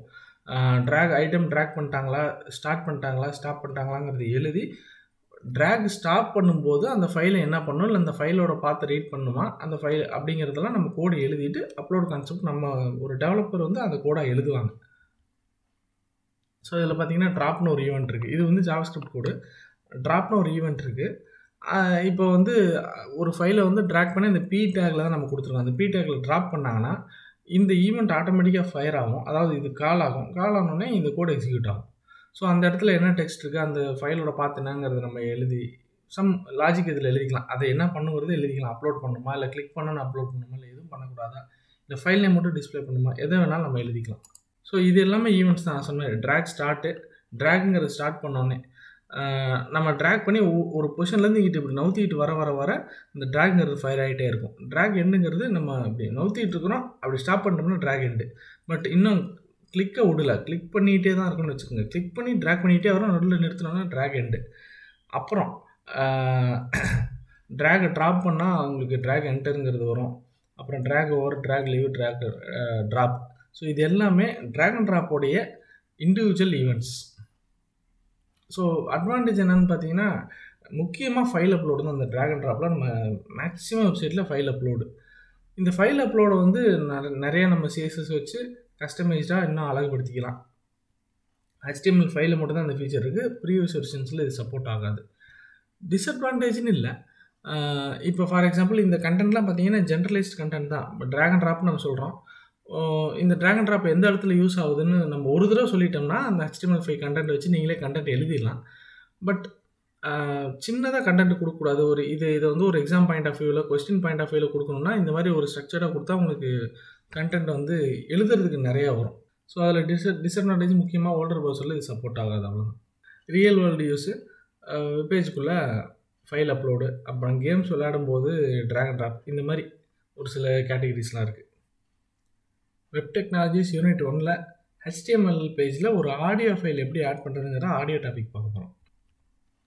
ஸோ இது எல்லாமே பார்த்தீங்கன்னா, அதுவும் HTML5 பேசிக்ஸ் பார்த்தீங்கன்னா, நார்மலா ஒரு ஒரு ப்ரௌசர் யூஸ் பண்ண தெரிஞ்சவங்களுக்கு, ஒரு வெப் பேஜ லோட் பண்ணி பார்க்க தெரிஞ்சவங்களுக்கு புரியிற விஷயம். பட் ஆல்ரெடி தெரிஞ்ச விஷயமா கூட இருக்கலாம் மேக்ஸிமம். பட் ஆல்ரெடி சொன்னது எக்ஸாம் பாயிண்ட் ஆஃப் வியூல ஒரு கன்டென்ட் வேணும், ஒரு ஸ்ட்ரக்சர்டா ஒரு கன்டென்ட் வேணும் அப்படிங்கிறதுனால நம்ம அதை எலாபரேட் பண்ணி கொடுத்துருக்கோம் அவ்வளோதான். ஸோ இப்போ ஆடியோங்கிற ஒரு டேக் இருக்குது HTMLல. ஆடியோங்கிற டேக் வச்சு நம்ம வந்து வெப் பேஜில் ஆடியோ உள்ளே எம்பெட் பண்ண முடியும். ஸோ ஆடியோ டேக்கில் பார்த்தீங்கன்னா இந்த இமேஜ் டேக் மாதிரி தான், இமேஜ் எஸ்ஆர்சிங்கிற மாதிரி ஆடியோ எஸ்ஆர்சியில் என்ன ஃபைல் நேம் கொடுக்குறோமோ அந்த ஃபைலை வந்து உங்களுக்கு அட்டாச் பண்ணிடும். கண்ட்ரோல்ஸ் கொடுத்துட்டோம்னா இந்த ஃபார்வேர்டு, பேக்வேர்டு, பாஸ் இதெல்லாம் வந்துடும். அடுத்தது வந்து சிம்பிளாக ஆடியோ டேக் யூஸ் பண்ணுற வெப் பேஜில் ப்ரௌசரில் அதை ஓப்பன் பண்ணும்போது அந்த ஆடியோ டேக் என்ன பண்ணுது, ஃபைல் எங்கே இருக்குங்கிற சோர்ஸை தெரிஞ்சுக்கிட்டு அந்த சோர்ஸை உள்ளே கொண்டு வந்து உங்களுக்கு ப்ளே பண்ணி காட்டுது. கண்ட்ரோல்ஸ் வச்சுருந்து நம்ம வேணுங்கிறத யூஸ் பண்ணிக்கிறோம். அப்புறம் அதில் ஆட்ரிபியூட்ஸ் என்னென்ன இருக்குன்னு பார்த்தீங்கன்னா, auto play attributes. Web page load ஆனோன்னே இதுவே ப்ளே ஆகிட்டு இருக்கும் நிற்காமல், அது ஆட்டோ ப்ளே. அதே மாதிரி அந்த அந்த அந்த ஆடியோ வந்து முடிஞ்சிருச்சு அப்படின்னா மறுபடியும் ஃபஸ்ட்லேருந்து ஸ்டார்ட் ஆகும் லூப்புங்கிறது கொடுத்தோம்னா. அதே மாதிரி பேஜ் ஓப்பன் பண்ணோடனே அது மியூட்டில் இருக்கணும், ப்ளே பண்ணி சவுண்ட் வச்சா மட்டும் ப்ளே ஆகிற மாதிரி ஆட்ரிபியூட் வச்சுக்கலாம். அட்வான்டேஜ் என்னன்னு பார்த்தீங்கன்னா, எப்படி வந்து நார்மல் டெக்ஸ்ட்டாக மட்டுமே இருந்த வெப் பேஜஸில் ஒரு டேபிளர் ஃபார்மேட் வரும்போது அழகாக இருந்துச்சோ, அடுத்தது லிஸ்ட் வரும்போது இன்னும் அழகாக இருந்துச்சோ, அப்புறம் இமேஜ் ஆட் பண்ணும்போது இன்னுமே வெப் பேஜுங்கிறது வந்து நிறைய விஷயங்கள் நம்ம கொடுக்குது, வித்தியாசமான வகையில் கொடுக்குது, இமேஜ் கேட்டகரியில் கொடுக்குது, டேபிளில் கொடுக்குது அப்படிங்கிற மாதிரி என்ஹான்ஸ்மெண்ட்டாக இருந்துச்சோ, அதே மாதிரி அடுத்த level of enhancement audio video வந்து வெப் பேஜில் எம்பெட் பண்ணுறது. இதெல்லாம் எப்போனா, ஃபார் எக்ஸாம்பிள் இந்த வீடியோ சைட்ஸ்லாம் வர்றதுக்கு முன்னாடி. ஏன்னா இப்போ வந்து ஒரு வெப் பேஜில் வீடியோ வைக்கிறதுங்கிறது, இல்லை வெப் பேஜில் வீடியோ பார்க்குறது ரொம்ப சாதாரணமான விஷயம். பட் HTML ஆரம்பித்த காலத்தில் வெப் பேஜில் வந்து இமேஜ் வைக்கிறது, வெப் பேஜில் வந்து வீடியோவை கொண்டு வந்து காட்டுறது, ஆடியோ கொண்டு வந்து காட்டுறதுங்கிறதே வந்து பெரிய அட்வான்டேஜ் தான். ஸோ HTML ஆடியோவில் டிஸ்அட்வான்டேஜ் என்னென்னா, இமேஜில் என்ன டிஸ்அட்வான்டேஜோ அதை தான். இப்போ வந்து பெரிய லார்ஜ் ஃபைல் சைஸ் கொண்ட ஆடியோ ஃபைல் அப்படின்னா உங்களுக்கு அந்த பேஜ் லோட் ஆக லேட் ஆகும். மேபி அது வீடியோ வியூவிங் சைட்ஸ்னால் அதுக்குன்னே ஆப்டிமைஸ் பண்ணி வச்சுருப்பாங்க. அது வேறு. நம்ம நார்மல் வெப் பேஜில் இப்போ நம்ம ஒரு ப்ராடக்ட் லான்ச் பண்ணுறோம், அந்த ப்ராடக்ட்டை பற்றின டெமோ வீடியோ அப்படின்னா அந்த வீடியோவோட சைஸ் அதிகமாக இருந்துச்சுன்னா நம்ம அந்த வீடியோ ஃபைலை வந்து நம்மளோட சர்வர்லேயே வச்சு லோட் பண்ணால் அந்த சைஸ் அதிகமாக இருந்துச்சுன்னா பேஜ் லோட் ஆக லேட் ஆகும். ஸோ இதெல்லாம் வந்து real world use of HTML audio. Web technologies unit 1ல் வீடியோ கண்ட்ரோல்ஸ், அதாவது HTML வெப் பேஜில் எப்படி வீடியோ ஆட் பண்ணுறது, அந்த வீடியோவில் என்னென்ன கண்ட்ரோல்ஸ் இருக்குங்கிறது பார்க்க போகிறோம். கொஞ்சம் சின்ன கண்டென்ட் தான், குயிக்காக முடிச்சிடலாம். ஸோ ஃபஸ்ட்டு வந்து ஒரு HTML பேஜில் எப்படி வீடியோ ஆட் பண்ணுறதுன்னா, அதுக்குன்னு வீடியோ அப்படின்னு சொல்லி ஒரு டேக் இருக்குது. ஓப்பன், அதாவது வீடியோ டேக்கு, க்ளோஸ் வீடியோ டேக், அதாவது வீடியோ டேக் / வீடியோ டேக். இந்த எக்ஸாம்பிள் கோட் பாருங்கள். HTML ஹெட்டு பாடிக்குள்ளே வீடியோன்னு ஒரு டேகு, இங்கே / வீடியோ டேக் போட்டாச்சு. இதுக்குள்ளே சோர்ஸ்னு ஒரு டேக் போடணும். அந்த டேக் போட்டால் தான் அந்த வீடியோ பிளேயர், இது ஆக்சுவலாக ஒரு வீடியோ பிளேயர், அந்த வீடியோ பிளேயர் என்ன பண்ணும், அந்த வீடியோ எங்கே இருக்குங்கிற சோர்ஸ் பார்த்து நம்ம கொடுக்கணும். சோர்ஸ் SRC, இந்த index.htmlங்கிற பேஜ் எந்த ஃபோல்டரில் இருக்கோ அதே பேஜ்லேயே, அதே ஃபோல்டர்லேயே இந்த வீடியோ இருக்குது. அதனால் என்ன பண்ணிட்டேன், எந்த பாத்தும் கொடுக்கல. இந்த ஃபைல் நேம் .mp4 அதை மட்டும் கொடுத்துட்டேன். அப்புறம் டைப் வந்து வீடியோ /mp4. ஸோ அந்த ஃபார்மேட்டுக்கு ஏற்ற மாதிரி டைப் போடணும். இதை கொடுத்தாச்சு, இதை சேவ் பண்ணியாச்சு. ஓப்பன் பண்ணோன்னா நமக்கு வந்து இந்த மாதிரி அவுட்புட் வரும். இந்த இடத்துல வீடியோ பிளேயர் இருக்கும், இந்த இடத்துல ப்ளே, பாஸு, ஓட்டி விடுறது எல்லாமே உங்களுக்கு இருக்கும், வால்யூமு, எல்லா கண்ட்ரோலும் இருக்கும். இதுதான் வீடியோ கண்ட்ரோல்ஸ். இப்போ நான் சொன்னதான் அந்த கண்ட்ரோல்ஸ் என்னென்ன இருக்குதுன்னு பார்த்தீங்கன்னா, player, pause, volume control, full screen இருக்குது, ப்ராக்ரஸ் பார் இருக்குது. அடுத்தது இது வந்து நார்மல் கண்ட்ரோல்ஸ். இது எல்லாமே நார்மல் கண்ட்ரோல்ஸ். ஒரு வீடியோ ப்ளே ஆகணும்னா, இல்லை ப்ளே பண்ணணும்னா யூஸருக்கு தேவையான கண்ட்ரோல்ஸு. இது இல்லாமல் சில கண்ட்ரோல்ஸ் இருக்குது. இப்போ வெப்பேஜ் ஓப்பன் ஆனோடனே ஆட்டோமேட்டிக்காக ப்ளே ஆகணும், ஸ்டார்ட் ப்ளே ஆகணும் அப்படிங்கிறனால ஆட்டோ ப்ளேங்கிற ஒரு ஆப்ஷன் இருக்குது. வீடியோ டேக்லேயே ஆட்டோ ப்ளேங்கிறத ஆட் பண்ணிட்டோம்னா பேஜ் லோட் ஆனோடனே அது பாட்டுக்கு ப்ளே ஆக ஆரம்பிச்சிடும். அதேமாதிரி லூப், வீடியோவில் லூப்னு கொடுத்துட்டோம்னா அந்த வீடியோ வந்து ப்ளே ஆக ஆரம்பிச்சிடும். எண்ட் ஆகி முடிச்சதுக்கப்புறம் மறுபடியும் ஃபஸ்ட்லேருந்து ப்ளே ஆகும். இது ஒரு ரெண்டாவது கண்ட்ரோல். அடுத்தது மியூட்டட். ஸோ சில வெப்பேஜில் வந்து பார்த்தீங்கன்னா ஓப்பன் பண்ணோன்னா ப்ளே ஆகணும், பட் வாய்ஸ் சவுண்ட் வந்து அவங்க அன்மியூட் பண்ணால் மட்டும் ப்ளே ஆகணும் அப்படின்னா அந்த வீடியோ டேக்கோட மியூட்டடுங்கிற கீவேர்டு ஆட் பண்ணிக்கணும், அட்ரிபியூட். ஸோ கண்ட்ரோல்ஸ் வேணும்னாலே இந்த இடத்துல கண்ட்ரோல்ஸ்னு கொடுக்கணும். வீடியோ டேக்கில் கண்ட்ரோல்ஸ்னு கொடுக்கணும். அப்புறம் வித் ஹைட் அந்த மாதிரி கொடுத்துக்கலாம். கண்ட்ரோல்ஸ்னு கொடுத்த மாதிரி அடுத்தது ஆட்டோ பிளேயாக இருக்கட்டும், லூப்பாக இருக்கட்டும், மியூட்டாக இருக்கட்டும், எல்லாமே வந்து அந்த வீடியோ பக்கத்தில் இருக்க அட்ரிபியூட்டாக கொடுத்தோம்னா அது உங்களுக்கு பிளேயருக்குள்ள கண்ட்ரோலாக வந்துடும். ஸோ இந்த கண்ட்ரோல்ஸ்லாம் வச்சுக்கிட்டு நம்மளோட ரெக்குயர்மெண்ட்டுக்கு ஏற்ற மாதிரி என்ன மாதிரி வீடியோ பிளேயர் வேணும், என்ன மாதிரி வீடியோ ப்ளே ஆகணும், என்ன கண்டிஷனில் ப்ளே ஆகணுங்கிறத நம்ம ஸ்பெசிஃபை பண்ணிக்கலாம். ஸோ இதை வந்து கேட்குற கொஸ்டின் என்ன மார்க்கு கேட்குறாங்களோ அதை பொறுத்து சுருக்கமாக விரிவாக நீங்கள் ஆல்ட்ரு பண்ணி எழுதிக்கலாம். வெப் டெக்னாலஜிஸ் யூனிட் 1ல் CSS 3, அப்புறம் அந்த CSSல 3 type of CSS, inline, embedded, external style sheet பார்க்க போகிறோம். CSSனா கேஸ்கேடிங் ஸ்டைல் ஷீட்ஸ். அதாவது HTML டேக்ஸில் நம்மளால் என்ன தான் வந்து ஒரு ப்ரீடிஃபைன்டாக சின்ன சின்ன டிசைன்ஸ் பண்ண முடிஞ்சாலும், டேபிள் மாதிரி போட முடிஞ்சாலும், லிஸ்ட் மாதிரி காட்ட முடிஞ்சாலும், அந்த பேஜ் இன்னும் கலர்ஃபுல்லாகவும் இன்னும் கொஞ்சம் ப்ரெசென்டபுளாகவும் மாற்றணும்னா இன்னும் கொஞ்சம் ஸ்பெசிஃபிக்காக கஸ்டமைஸ்டாக ஒரு ஸ்டைலிங்ஸ் தேவைப்படுது. அது வந்து HTML டேக்ஸில் நம்ம பண்ண முடியாது. அதுக்கு தான் வந்து நம்ம CSS யூஸ் பண்ணுறோம், கேஸ்கேடிங் ஸ்டைல் ஷீட்ஸ். இப்போ இந்த ஸ்டைல் ஷீட்ஸ் மூலிமா என்ன பண்ண முடியும்னா, ஸ்பெசிஃபிக்காக பேராகிராஃப் டேக்லாம், பேராகிராஃபில் வர்ற டைட்டில்லாம், பேராகிராஃபோட டைட்டில்லாம் இந்த கலரில் வேணும், இந்த ஃபாண்ட் சைஸில் வேணும், அப்புறம் வந்து பேராகிராஃப்குள்ளே இருக்க டெக்ஸ்ட்லாம் இந்த டைட்டில் ஃபாண்ட்டில் வேணும், டேபிளில் இருக்கிற டைட்டில்லாம் இப்படி வேணும், டேபிள்குள்ளே இருக்க கண்டென்ட் இந்த மாதிரி ஸ்டைலிங்ஸில் வேணும், இந்த ஃபாண்ட் சைஸில் வேணும், இந்த மார்ஜினில் வேணும், இந்த மாதிரி ரொம்ப கஸ்டமைஸ்டான டிசைன் எல்லாமே இந்த CSS மூலமாக நம்ம க்ரியேட் பண்ணிக்கலாம். ஸோ எய்தர் அந்த HTML பேஜுக்கு உள்ளேயோ இல்லை வெளியவோ இந்த ஸ்டைல் ஷீட்டோடைய கண்டென்ட் நம்ம வச்சாகணும். ஸோ ஃபஸ்ட்டு ஸ்டைல் ஷீட்டோட அவுட்புட் பார்த்துருவோம் எப்படி இருக்குன்னு சொல்லி. இப்போ இது பார்த்தீங்கன்னா ஒரு HTML content, HTML head title வரைக்கும் HTML கண்டென்ட். இந்த ஸ்டைல் டு ஸ்டைல் விட்டுருங்க, அப்புறம் கீழே HTML கண்டென்ட். இந்த இடத்துல இந்த ஸ்டைல்/ஸ்டைலுக்குள்ளே பார்த்தீங்கன்னா H1P அப்படின்னு கொடுத்துருப்போமா. H1ங்கிறது வந்து ஹெட்டர். அந்த H1ங்கிற ஹெட்டர் இங்கே யூஸ் பண்ணியிருக்குமா, இந்த ஹெட்டருக்கு மட்டும் இந்த ஸ்டைல்ஸ் அப்ளை பண்ணுங்கன்னு அர்த்தம். அதாவது கலர் வந்து ப்ளூ, டெக்ஸ்ட் வந்து சென்ட்ரல் எலிமெண்ட். இந்த அவுட்புட் பாருங்கள், இந்த டெக்ஸ்ட் சென்ட்ரல் எலிமெண்ட் ப்ளூவில் இருக்கும். அதே மாதிரி எனக்கு பேராகிராஃபில் மட்டும் பார்த்தீங்கன்னா கலர் க்ரீனு, ஃபாண்ட் சைஸ் 18 வச்சுருக்கேன். So colour green, font size 18. இந்த மாதிரி ஸ்பெசிஃபிக்காக நம்ம ஸ்டைல்ஸ் அப்ளை பண்ண முடியும். HTML பண்ண முடியாத சில கஸ்டமைசேஷன்ஸ் இதில் பண்ண முடியும். இதுதான் கேஸ்கேடிங் ஸ்டைல் ஷீட்.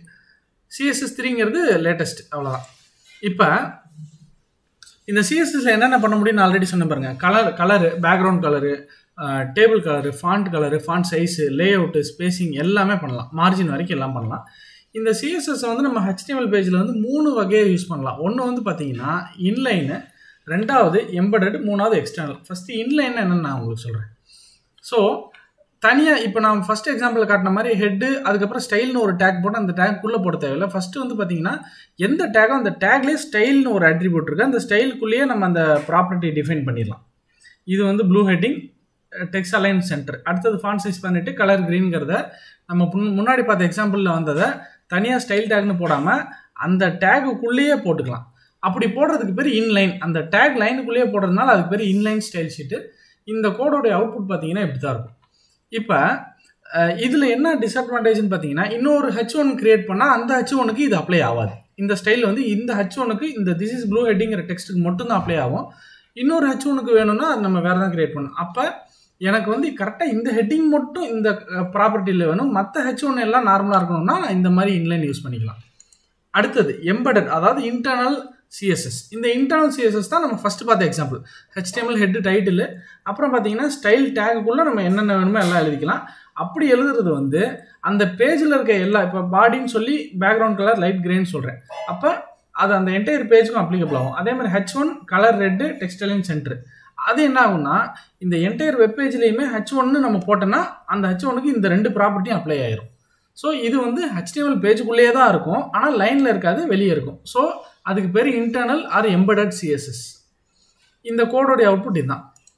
அடுத்தது எக்ஸ்டர்னல் CSS. இப்போ நான் HTML ஃபைலை டிஸ்டர்பே பண்ண மாட்டேன். HTML ஃபைலில் வந்து நான் தேவையான கண்டென்ட் எழுதிடுவேன்.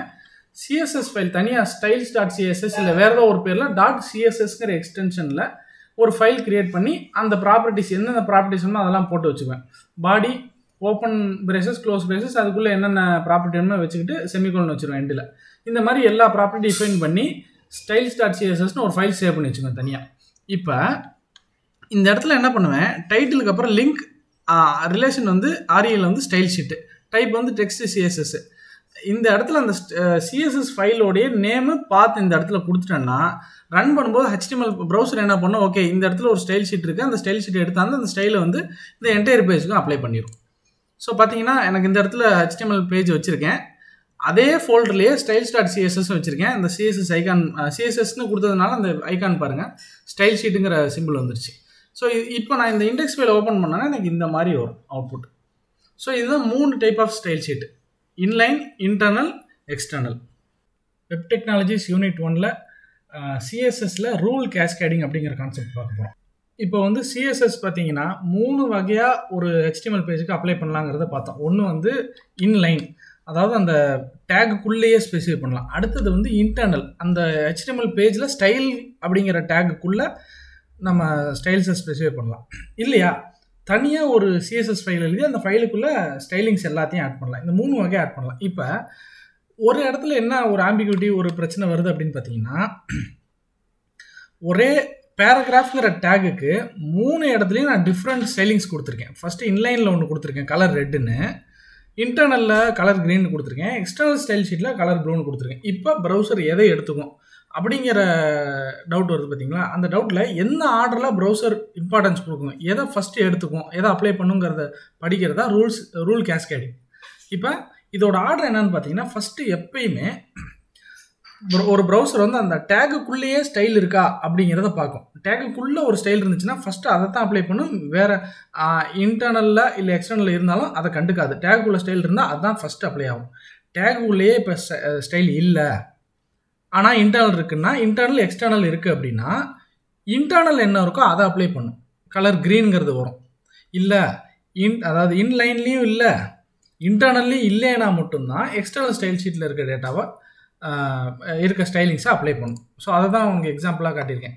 அந்த ஆர்டர் என்னென்னு பார்த்தீங்கன்னா, ஃபஸ்ட்டு இன்லைன், இந்த டேகுக்குள்ளேயே என்ன ஸ்டைலிங் அப்ளை பண்ணியிருக்குமோ அதுதான் ஃபஸ்ட்டு அப்ளை ஆகும். மற்ற ரெண்டும் ஓவர் ரைட் ஆகும். அது இல்லை அப்படின்னா செகண்டு இன்டர்னல் ஸ்டைல் ஷீட்டில் என்ன இருக்கோ அதுவும் இல்லைன்னா தான் எக்ஸ்டர்னல் என்ன இருக்கோ அது. இது 3மே இல்லைன்னா ப்ரௌசர் என்ன பண்ணும், டிஃபால்ட்டாக அது ஒரு ஸ்டைலிங்ஸ் அப்ளை பண்ணிடும். அவ்வளோதான். இது எந்த இடத்துல ஸ்டைலிங் அப்ளை பண்ணுறோங்கிற ஆர்டரை பொறுத்து. இப்போ நான் ஒரே இடத்துல ஸ்டைலிங் அப்ளை பண்ணுறேன், பட் 2-3 வகையாக பண்ணுறேன். இப்போ வந்து இது வந்து பார்த்தீங்கன்னா இன்டர்னல் ஸ்டைல் ஷீட், அதாவது எம்பெடட் ஸ்டைல் ஷீட்டு. அதில் பார்த்தீங்கன்னா நம்ம 3 வகையாக ஒரு ஸ்டைலை டிஃபைன் பண்ணலாம். ஒன்று வந்து டேக் நேமு, அந்த டேக் நேமுக்கு வந்து என்னென்ன ப்ராப்பர்ட்டி வேணுமோ அதை கொடுக்கலாம். இல்லையா இதுக்கு பேர் கிளாஸ்னு சொல்லுவாங்க.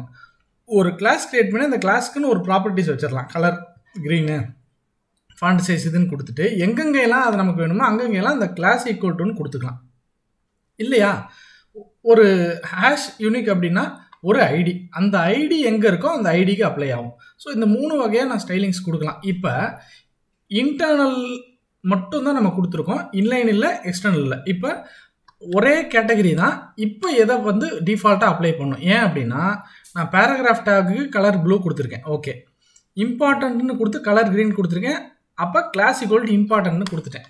இப்போ ID unique equal to colour ரெட்டுன்னு கொடுத்துருக்கேன், ஐடி யூனிக். அப்படி பார்த்தீங்கன்னா இந்த இடத்துல இந்த பேராகிராஃப் பார்த்தீங்கன்னா 3 ஸ்டைலிங்கும் அப்ளை பண்ணும். அப்போ எதை அப்ளை பண்ணுன்னு பார்த்தீங்கன்னா, ஃபஸ்ட்டு வந்து பார்த்தீங்கன்னா இந்த ஐடி என்னவோ அதுதான் ஃபஸ்ட்டு ப்ரிஃபரன்ஸ்.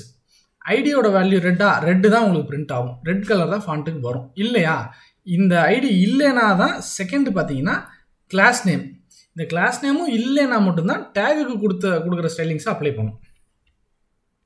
அதான் இதில் டெக்ஸ்ட்டாக கொடுத்துருக்கு. இன்லைனில் இருந்துச்சுன்னா எப்பயுமே இன்லைனில் இருக்கிறது தான் ஃபஸ்ட்டு. அது இல்லையா ஐடி, ஒவ்வொரு எலமெண்ட்டுக்கும் ஒரு ஐடி வைக்கலாம் நம்ம. அந்த ஐடி எங்கே இருக்கோ அந்த ஐடியோடைய அந்த ஐடிக்கு கொடுக்குற ஸ்டைலிங் தான் அப்ளை ஆகும். அடுத்தது தான் கிளாஸ் ப்ரிஃபரன்ஸு, அடுத்தது தான் டேக் செலக்டர், அதாவது div p என்ன டேக் கொடுத்தாலும் அந்த டேக்கோடைய ஸ்டைலிங்ஸ் வந்து கடைசி ஸ்பெசிஃபிசிட்டி தான். அடுத்தது இப்போ நான் டேக்லேயே 2 கொடுத்து வச்சுருக்கேன். பேராகிராஃப் டேக்கு இன்டர்னல் ஸ்டைல் ஷீட்லேயே paragraph P colour green, colour ஆரஞ்சுன்னு. அப்போ எதை கொடுக்குன்னு பார்த்தீங்கன்னா, லேட்டஸ்ட்டாக கடைசி என்ன இருக்கோ அதை அப்ளை பண்ணும். இது ஆர்டர் ஆஃப் ரூல்ஸ். இதில் இன்னொரு சினாரியோ ஒன்று இருக்குது. இப்போ இந்த இடத்துல ஆரஞ்சு, இந்த இடத்துல க்ரீனு, ஆரஞ்சு தான் அப்ளை ஆகும்னு சொல்லியாச்சு. இப்போ நான் பி கலர் க்ரீன் இம்பார்ட்டன்ட்னு ஒரு கீவேர்டு அட்ரிபியூட் இருக்குது, அதை இங்கே கொடுத்துட்றேன் ஃபஸ்ட்டுக்கு. அப்புறம் செகண்டில் கலர் ஆரஞ்சு மட்டும் இருக்குது. இந்த கோடு பார்த்துங்க, ப்ளூ க்ரீன், இந்த ப்ளூவில் வந்து இம்பார்ட்டன்ட் கொடுத்துட்றேன். இப்படி கொடுத்துட்டேன்னா எல்லா ரூல்ஸையும் அது ஓவர் ரைட் பண்ணிடும். இன்டர்னல், இன்லைன் இருந்துச்சுன்னா இன்லைன் தான், அதை விட்டுருங்க. இன்டர்னல்னு வந்துருச்சுன்னா என்ன இது இருந்தாலும் அந்த இம்பார்ட்டன்ட் அப்படிங்கிற கீவேர்டுக்கு தான் ஃபஸ்ட் ப்ரிஃபரன்ஸு. ஸோ க்ரீன் வராது, ப்ளூ அப்ளை ஆகும். ஸோ இது இப்போ நம்ம இது வரைக்கும் பார்த்ததை ஒரு ஓவர்வியூ மாதிரி பார்த்தா, ஃபஸ்ட்டு வந்து நம்ம ஸ்டைலிங்ஸ் எங்கே எழுதியிருக்கோங்கிறத பொறுத்து ஃபஸ்ட்டு இன்லைனில் எழுதியிருந்தால் அதான் ஃபஸ்ட்டு ப்ரிஃபரன்ஸ், அதுக்கப்புறம் இன்டர்னல் ஆர் எம்பெடட், அப்புறம் எக்ஸ்டர்னல், அப்புறம் தான் ப்ரௌசர் டிஃபால்ட்டு. அடுத்தது ஸ்பெசிஃபிசிட்டி. நம்ம ஒரே இடத்துல எழுதும்போது இன்லைனில் இருந்துச்சுன்னா இன்லைனில் இல்லை இன்டர்னல் இல்லை எக்ஸ்டர்னல் எதில் இருந்தாலும் ஹேஷ் கொடுத்து அந்த ஐடிக்கு கொடுக்குற ஸ்டைலிங்ஸ் தான் ஃபஸ்ட் அப்ளை ஆகும். ஐடிக்கு நம்ம ஸ்டைலிங் கொடுக்கலன்னா மட்டும்தான் அடுத்தது கிளாஸில் இருந்துச்சுன்னா கிளாஸ் அப்ளை ஆகும், இல்லையா டேகு. ஸோ அந்த ஆர்டரில் தான் இது அப்ளை ஆகும். அதாவது நான் ஹேஷ் ஐடி அப்படின்னு சொல்லி ஐடிக்கு ஒரு கலர் கொடுத்துட்டு அதே ஐடி வந்து ஒரு டேக்ல இருக்கும், பேராகிராஃப் டேக்ல இருக்கும். அந்த பேராகிராஃப் டேக்கு நான் ஒரு கலர் கொடுத்தேன்னா ஃபர்ஸ்ட் ஐடியில் என்ன இருக்கோ அது மட்டும் தான் அப்ளை ஆகும், பேராகிராஃப்க்கு இருக்கிறது டேக்ல இருக்கிறது அப்ளை ஆகாது. அடுத்தது மூணாவது வந்து சோர்ஸ் ஆர்டர். என்ன ஆர்டரில் கொடுக்குறோம், போன எக்ஸாம்பிளில் பார்த்த மாதிரி தான். ஃபஸ்ட்டு வந்து க்ரீனு, அப்புறம் ஆரஞ்சுனா ஆரஞ்சு தான் அப்ளை ஆகும். லேட்டர்னு இதில் வர்ற வார்த்தை வந்து அதான் லேட்டர்னா செகண்டாக வர்றது வந்து ஓவர் ரைட் ஆயிரும். அடுத்தது இம்பார்ட்டன்ட்ங்கிறது வந்து எல்லாத்தையும் ஓவர் ரைட் பண்ணி அதை கண்டிப்பாக போட்டாகணுங்கிற ரூலை வந்து ப்ரௌசருக்கு சொல்லுது, ப்ரௌசர் அதை அப்ளை பண்ணிடும். ஸோ இதுதான் ரூல் கேஸ்கேடிங். கிட்டத்தட்ட வந்து நீங்கள் ஒரு 3 டாபிக் எழுதலாம் இதை கோட் எக்ஸாம்பிளோட. வெப் டெக்னாலஜிஸ் யூனிட் 1ல் சிஎஸ்எஸ்ல இன்ஹெரிட்டன்ஸ் டாபிக் பார்க்க போகிறோம். சிஎஸ்எஸ்ல எப்படி இன்ஹெரிட்டன்ஸ் நடக்கும் அப்படின்னு பார்த்தீங்கன்னா, இப்போ வந்து டிவ் அப்படின்னு சொல்லி ஒரு டிவ் டேகுக்கு வந்து நான் வந்து கலர் ப்ளூன்னு சொல்லி செட் பண்ணிட்டேன். ஸோ இந்த பேஜில் த்ரூ அவுட் எந்தெந்த இடத்துல டிவ் டேக் இருக்கோ அந்த டேக்கில் இருக்கிற எல்லா இடத்துலையும் கலர் வந்து ப்ளூ கலர் அப்ளை ஆயிரும், ஃபாண்ட் கலர், அதாவது டெக்ஸ்ட் கலர். அப்போ டிவ் டேக் மட்டுமா அப்படின்னு பார்த்தீங்கன்னா அதுக்குள்ளே child take B, paragraph, H1, என்ன டேக், ஆங்கர் டேக், என்ன டேக் போட்டாலும் அந்த டேக்குக்குள்ளே இருக்க எலமெண்ட்டுக்கும் அந்த ப்ராப்பர்ட்டி அப்ளிகபிள் ஆயிரும். ஸோ சைல்டு ப்ராப்பர்ட்டியும் பேரண்ட்டோடைய ஸ்டைலில் வந்து இன்ஹெரிட் பண்ணிக்குது. அந்த இடத்துல தான் இங்கே இன்ஹெரிட்டன்ஸ் நடக்குது. அப்படி வந்து எல்லா ப்ராப்பர்ட்டி இன்ஹெரிட் ஆயிருமா சைல்டுக்கு அப்படின்னா அப்படிலாம் இல்லை. மார்ஜின், பேடிங், பார்டர் இந்த மாதிரி ஒரு சில ப்ராப்பர்ட்டிலாம் வந்து பை டிஃபால்ட் வந்து பேரண்ட்ல இருந்து சைல்டு எலமெண்ட்டுக்கு இன்ஹெரிட் ஆகாது. ஆனால் அதையும் இன்ஹெரிட் பண்ணணும்னா நான் இன்ஹெரிட்டுங்கிற கீவேர்டு யூஸ் பண்ணிக்கலாம். ஸோ இந்த கோட் பாருங்கள், டிவ் டேக்ல வந்து பேக்ரவுண்ட் கலர் லைட் ப்ளூன்னு வச்சுருக்கேன். இப்போ அந்த டிவ் டேக்குள்ளே பி டேக் இருந்துச்சுன்னா அந்த பி டேக்லையும் எனக்கு என்ன வேணும்னா இந்த கலர் வேணும் அப்படின்னா நான் இன்ஹெரிட்னு கொடுத்துருவேன். அது இந்த டிவ்ல இருக்க பேக்ரவுண்ட் கலரை எடுத்துக்கும். ஓகே, இது அடுத்த சினாரியோ என்னன்னா, இப்போ டிவ்ல வந்து கலர் ப்ளூ, பேராகிராஃப் டேக் வந்து டிவ்க்குள்ளே இருக்கிறதுனால கலர் ப்ளூ அப்ளிகபிள் ஆகும். ஆனால் எனக்கு வந்து டிவ்க்குள்ளே இருக்க மற்ற எலமெண்ட் எல்லாம் ப்ளூ கலர் இருக்கலாம், எனக்கு இந்த பேராகிராஃப் டேக்குள்ளே மட்டும் ரெட் கலர் வேணும் அப்படின்னா அதை ஓவர் ரைட் பண்ண முடியும். ஸோ பேரண்ட் ஸ்டைலிங்ஸை வந்து ஓவர் ரைட் பண்ணி எனக்கு இதுக்கு மட்டும் ஸ்பெசிஃபிக்காக மாற்றி கொடுன்னு எழுதுறது தான் இன்ஹெரிட்டன்ஸை ஓவர் ரைட் பண்ணுற கான்செப்ட். ஸோ இந்த இடத்துல பி டேக்கு கலர்னு கொடுத்துட்டேன்னா இந்த பேரண்ட் ஸ்டைலிங் எடுத்துக்காம பேராகிராஃப் டேக் மட்டும் கலர் ரெட் எடுத்து கொடுத்துரும். ஸோ இப்போ பார்த்ததோட சம்மரி என்னன்னு பார்த்தீங்கன்னா, by default colour, font family இது எல்லாமே இன்ஹெரிட் ஆயிரும். இன்ஹெரிட் ஆகாத ப்ராப்பர்ட்டிஸ் வந்து மார்ஜின், பேடிங், அப்புறம் இன்னும் ஒரு சிலது, அதெல்லாம் இன்ஹெரிட்டுங்கிற கீவேர்டு யூஸ் பண்ணி இன்ஹெரிட் பண்ணிக்கலாம். அதே மாதிரி பேரண்ட் டேக்ல இருக்கிறது வந்து எனக்கு சைல்டு டேக்ல வேண்டாம் அப்படின்னா ஓவர் ரைட் பண்ணிக்கலாம். வெப் டெக்னாலஜிஸ் யூனிட் 1ல் கடைசி இருக்கிற அந்த பேக்ரவுண்ட்ஸ், பார்டர், இமேஜ், கலர் இது எல்லாமே சின்ன சின்ன டாபிக், இது எல்லாத்தையும் சேர்த்து ஒரே வீடியோவில் பார்த்துருவோம். ஃபஸ்ட்டு வந்து பேக்ரவுண்ட். ஒரு டேகுக்கு டிவ் இல்லைனா பேராகிராஃப் ஏதோ ஒரு டேகுக்கு வந்து நம்ம பேக்ரவுண்ட் கலர் செட் பண்ணலாம், பேக்ரவுண்ட் இமேஜ் செட் பண்ணலாம், சைஸ் இது எல்லாமே செட் பண்ணலாம். ஸோ இந்த எக்ஸாம்பிள் பார்த்தீங்கன்னா இதில் வந்து பேக்ரவுண்ட் கலர் வச்சிருக்கேன், பட் ஸ்டில் பேக்ரவுண்ட் இமேஜ்னு ஒன்று வச்சிருக்கேன். இப்போ என்ன ஆகும்னா பேக்ரவுண்ட் டாட் ஜேபிஜி இல்லை பேக்ரவுண்ட் டாட் பிஎன்ஜின்னு ஒரு இமேஜ் நான் வந்து ஃபோல்டரில் வச்சிருக்கேன். அந்த இமேஜை வந்து பேக்ரவுண்டாக இந்த டிவ் டேகு கொடுத்துருக்கேன். இப்போ அவுட்புட் எப்படி வருதுன்னு பாருங்கள். ஸோ அந்த டிவ் டேகோட கண்டென்ட் இதுதான். This is heading the paragraph is style using external CSS. இதுக்கு பின்னாடி ஒரு பிளர்ட் இமேஜ் வருது பார்த்தீங்களா, அதான் நான் வச்சுருந்தேன் அந்த பேக்ரவுண்ட் இமேஜ். அந்த பேக்ரவுண்ட் இமேஜை இந்த டிவ் டேக்கு அப்ளை பண்ணியிருக்கேன். அப்ளை பண்ணோன்னே எனக்கு இந்த அவுட்புட் வருது. ஸோ இந்த மாதிரி வந்து ஒரு டிவ் டேக்கு, பேராகிராஃப் டேக் இல்லை என்ன டேக் வேணாலும் நம்ம பேக்ரவுண்ட் கொடுக்கலாம். அதே மாதிரி அடுத்தது பார்டர் இமேஜஸ்.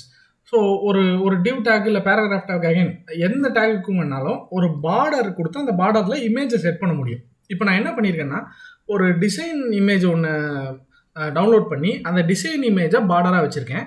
ஸோ இந்த கோட் பாருங்கள், பார்டர் டாட் பிஎன்ஜி இருக்கா, இதே மாதிரி இதே ஸ்டைல் அப்ளை பண்ணியிருக்கேன். என்ன அவுட்புட் வருதுன்னு பாருங்கள். ஸோ அந்த அந்த இமேஜ் வந்து உங்களுக்கு பார்டராக வந்து செட் ஆயிடும். நான் இந்த மாதிரி ஒரு டிசைன் தான் நான் டவுன்லோட் பண்ணியிருந்தேன். அடுத்தது கலர். ஒரு ஃபாண்ட் கலராக இருக்கட்டும், பேக்ரவுண்ட் கலராக இருக்கட்டும், நம்ம வெவ்வேறு வகையில் ரெப்ரசன்ட் பண்ணலாம். அதில் பார்த்தீங்கன்னா இது வந்து RGB colour, red, green, blue. இது வந்து பார்த்தீங்கன்னா இந்த கோட் அப்படின்னு சொல்லுவாங்க, ஹெக்ஸ் கோடுன்னு சொல்லுவாங்க. இந்த மாதிரி என்ன வகையில் வேணாலும் நம்ம வந்து கலரை ரெப்ரசன்ட் பண்ணலாம். அது ப்ராப்பரான கலராக HTML எடுத்துக்கும் சிஎஸ்எஸ். ஸோ இதெல்லாம் சின்ன சின்ன கோடு தான். அதனால் வந்து நீங்கள் இந்த கோடை பார்த்துட்டு ஓனாக எக்ஸ்பிளைன் பண்ணிக்கலாம். ஸோ இதுதான் அந்த கலர் கோடோடைய ஜஸ்ட் அவுட்புட். அடுத்தது ஷேடோ. ஒரு டெக்ஸ்ட்டுக்கோ இல்லை ஒரு பாக்ஸுக்கோ ஒரு டிவ்வுக்கோ எதுக்கு வேணாலும் நான் வந்து ஷேடோ வைக்க முடியும். ஸோ அதோடைய ப்ராப்பர்ட்டி பார்த்தீங்கன்னா சிஎஸ்எஸில் பாக்ஸ் ஐஃபன் ஷேடோ 4 சைடு என்னங்கிறது தான். 4 சைடில் 3 சைடு அந்த மாதிரி. ஸோ அது பாருங்கள், அந்த டிவ் டேக்கு ஒரு ஷேடோ வச்ச மாதிரி வருதா. இது டிவ் டேக்கு. அடுத்தது டெக்ஸ்ட்டுக்கு மட்டும் கூட ஷேடோ வைக்கலாம். இந்த மாதிரி இந்த திஸ் இஸ் ஹெட்டிங் இருக்கலாம், அந்த டெக்ஸ்ட்டுக்கும் ஷேடோ வைக்கலாம். அதோட அவுட்புட் பாருங்கள், நல்லா ஒத்து கவனிச்சிங்கன்னா இதுக்கு ஒரு ஷேடோ வர்றது உங்களுக்கு தெரியும். அடுத்தது டெக்ஸ்ட் ப்ராப்பர்ட்டி. ஸோ டெக்ஸ்ட் ப்ராப்பர்ட்டியில் பார்த்தீங்கன்னா டெக்ஸ்ட் அலைன்மெண்ட் பண்ணலாம், ஹைட்டு, வித்து, அப்புறம் font family, font size, font colour, இது எல்லாமே பண்ணலாம். ஸோ இப்போ என்னென்னா ஒரு பேராகிராஃப் டேகுக்கு இந்த எல்லா ப்ராப்பர்ட்டியும் நான் அப்ளை பண்ணியிருக்கேன். என்ன அவுட்புட் வருதுன்னு பாருங்கள், சிம்பிள். அடுத்தது டிரான்ஸ்ஃபர்மேஷன்ஸ். சிஎஸ்எஸ் யூஸ் பண்ணி ஒரு ஒரு டிவ் டேகை வந்து டிவ் டேக் மட்டும் இல்லை, பேராகிராஃப் டேக் இல்லை இன்னும் எந்த டேக் வேணாலும் ட்ரான்ஸ்ஃபார்ம் பண்ணலாம். ஸோ நேராக இருக்கணும்னு அவசியம் இல்லை. ஃபார் எக்ஸாம்பிள் இதில் பார்த்தீங்கன்னா ரொட்டேட் 45 டிகிரின்னு கொடுத்துருக்கேன். அந்த டிவ்வே வந்து உங்களுக்கு 45 டிகிரி ரொட்டேட் ஆகிருக்கும். அதே மாதிரி ஸ்கேலு, டிரான்ஸ்லேட்டு, ஸ்கியூனு இன்னும் நிறையா வந்து டிரான்ஸ்ஃபர்மேஷன் ஃபங்க்ஷன்ஸ் இருக்குது. இது வந்து பேசிக் ஒரு அண்டர்ஸ்டாண்டிங்காக நீங்கள் அதை டீட்டெயிலாக எழுதிக்கலாம். அவுட்புட் பாருங்கள், அந்த டிவ் டேக்கே வந்து உங்களுக்கு 45 டிகிரியில் ரொட்டேட் ஆகிட்டு இருக்கு. அடுத்தது டிரான்சிஷன். அதாவது ஒரு குறிப்பிட்ட டியூரேஷனில் இல்லை ஒரு குறிப்பிட்ட ஈவெண்ட்டில் பார்த்தீங்கன்னா அந்த சிஎஸ்எஸ் வந்து உங்களுக்கு அந்த ப்ராப்பர்ட்டி வந்து ட்ரான்ஸ்ஃபார்ம் பண்ணும். அதாவது எக்ஸாம்பிளுக்கு ஒரு பட்டன் வந்து ஒரு கலரில் இருக்குது, ப்ளூவில் இருக்குது. ஹெச் ஓவர் அப்படிங்கிறது வந்து மவுஸை வந்து கொண்டு போய் அந்த பட்டன் மேலே வச்சோம்னா அந்த ஹெச் ஓவருங்கிற ஈவெண்ட் கால் ஆகும்னு வச்சுக்கோங்க. ஃபஸ்ட்டு வந்து டிஃபால்ட்டாக கலர் ப்ளூவில் இருக்கும். மவுஸை கொண்டு போய் அந்த பட்டன் மேலே வச்சோம்னா அது க்ரீனாக மாறணும். இது டிரான்சிஷன். இந்த மாதிரி வந்து ஒரு காம்பனண்ட்டை வந்து கலர் ட்ரான்ஸ்ஃபார்ம் பண்ணலாம், சைஸ் ட்ரான்ஸ்ஃபார்ம் பண்ணலாம், என்ன வேணாலும் பண்ணலாம். அதுதான் டிரான்சிஷன். இப்போ இதோட அவுட்புட் பாருங்கள். இது ஒரு வீடியோ ஜஸ்ட் நான் ப்ளே பண்ணி காட்டுறேன். மவுஸை கொண்டு போய் கரெக்டாக அந்த இதில் வச்சோன்னே கலர் மாறுதா. இதுதான் அந்த டிரான்சிஷன். அடுத்தது அனிமேஷன்ஸ். ஸோ ஒவ்வொரு கீ ஃப்ரேம்ஸ்க்கு ஏற்ற மாதிரி ஒவ்வொரு செகண்டுக்கு செகண்டு வந்து நம்ம வந்து ஒரு டெக்ஸ்ட்டையோ ஒரு டிவ்வையோ இல்லை ஒரு பேராகிராஃபையோ எதை வேணாலும் அனிமேட் பண்ணலாம். ஸோ இந்த கீ ஃப்ரேம்ங்கிற அனிமேஷன் வச்சு நான் என்ன பண்ணியிருக்கேன், பேக்ரவுண்ட் கலரை வந்து செகண்டுக்கு செகண்ட் அப்படியே ட்ரான்ஸ்ஃபார்ம் ஆகிற மாதிரி பண்ணியிருக்கேன். அதில் பாருங்கள், அவுட்புட் உங்களுக்கு காட்டுறேன். இது ஒரு வீடியோ, அதை நான் ப்ளே பண்ணுறேன். கலர் மாறிக்கிட்டே இருக்கும். ஸோ இந்த மாதிரி அனிமேஷன்ஸும் சிஎஸ்எஸ் வச்சு பண்ணலாம். ஓகே, அடுத்தது ஃபஸ்ட் யூனிட்டோட last topic, bootstrap framework. So first பூட் ஸ்ட்ராப்னா என்னென்னு சொல்கிறேன். ஏன் சிஎஸ்எஸ் உடைய லாஸ்ட் பார்ட்டாக இதை வச்சுருக்காங்க அப்படின்னு பார்த்தீங்கன்னா, ஃபஸ்ட்டு வந்து சிஎஸ்எஸ் மூலிமா நம்ம இந்த மாதிரி கஸ்டமைஸ்டு ஸ்டைல் எல்லாமே பண்ணலாம். ஒவ்வொரு ஃபாண்ட்டு கலரு, பேராகிராஃப் உடைய பேக்ரவுண்டு, இன்னும் நிறையா இருக்குது. இது எல்லாமே பண்ணலாம். பட் ஒவ்வொரு வெப்சைட்டுக்கும் சிஎஸ்எஸ் எழுதும்போது பார்த்தீங்கன்னா 1000 லைன் ஆஃப் கோடு வந்துக்கிட்டே இருக்கும். இப்போ இந்த பூட் ஸ்ட்ராப்ங்கிற ஃப்ரேம் ஒர்க்கில் என்ன பண்ணாங்கன்னா, இருக்கிற சிஎஸ்எஸ் ரொம்ப மோஸ்ட் காமன்லி யூஸ்டு டிசைன்ஸ் எல்லாத்தையும் என்ன பண்ணாங்க, கிளாஸ் ஃபைலாக தனித்தனியாக எழுதி ஒரு ஃப்ரேம் ஒர்க்காக க்ரியேட் பண்ணிட்டாங்க. அந்த ஃப்ரேம் ஒர்க்கோட முக்கியமான அப்ஜெக்டிவாக என்ன இருந்துச்சு அப்படின்னு பார்த்தீங்கன்னா, ரெஸ்பான்சிவ் சைட். அதாவது ரெஸ்பான்சிவ் அப்படின்னா என்னென்னா, விண்டோவோட சைஸ்க்கு ஏற்ற மாதிரி சின்னதாகவும் பெருசாகவும் நவுந்துக்கும். அந்த ரெஸ்பான்சிவ்னஸ் தான் இந்த பூட் ஸ்ட்ராப்போடைய ஃபஸ்ட்டு கோலாக இருந்துச்சு. அப்புறம் மோஸ்ட் காமன்லி யூஸ்டு டிசைன் எல்லாத்தையும் சிஎஸ்எஸ்ஸாக எழுதிட்டாங்க. அப்புறம் இன்னொரு அட்வான்டேஜ் என்னென்னா, அந்த சிஎஸ்எஸ்ஸை வந்து நம்ம கோடில் யூஸ் பண்ணுறது ரொம்ப ஈஸி. அந்த சிஎஸ்எஸ் கிளாஸ் நேம் என்னவோ அந்த கிளாஸ் நேம் மட்டும் போட்டால் போதும், அந்த கிளாஸோட ஸ்டைல் வந்து நம்ம எந்த டேகுக்கு போகிறோமோ அது அப்ளிகபிள் ஆகிடும். ஸோ இதுதான் பூட் ஸ்ட்ராப்போடைய பேசிக் இன்ட்ரடக்ஷன். அதே மாதிரி முக்கியமாக இந்த ரெஸ்பான்சிவ்னஸோடைய பெரிய அட்வான்டேஜ் என்னென்னு பார்த்தீங்கன்னா, கிரிட் சிஸ்டம் 12 கிரிட்டாக பிரிச்சிருப்பாங்க. அதாவது இந்த ஸ்க்ரீன் இல்லை, மொபைல் ஸ்க்ரீன் எந்த ஸ்க்ரீனாக இருந்தாலும் சரி, 1 2 3ன்னு 12 காலமாக பிரிச்சிருப்பாங்க.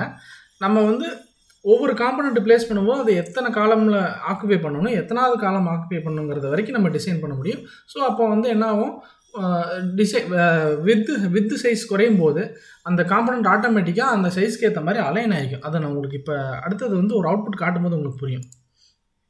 ஸோ இப்போ நான் சொன்ன கீ ஃபீச்சர்ஸ் தான் ரெஸ்பான்சிவ்னஸ்ஸு, ப்ரீ ஸ்டைல்டு காம்பனன்ட்ஸ், இது எல்லாத்தையும் நம்ம டேரெக்டாக யூஸ் பண்ணிக்கலாம். பட்டன் ஃபார்ம் எல்லாமே டேரெக்டாக யூஸ் பண்ணிக்கலாம்.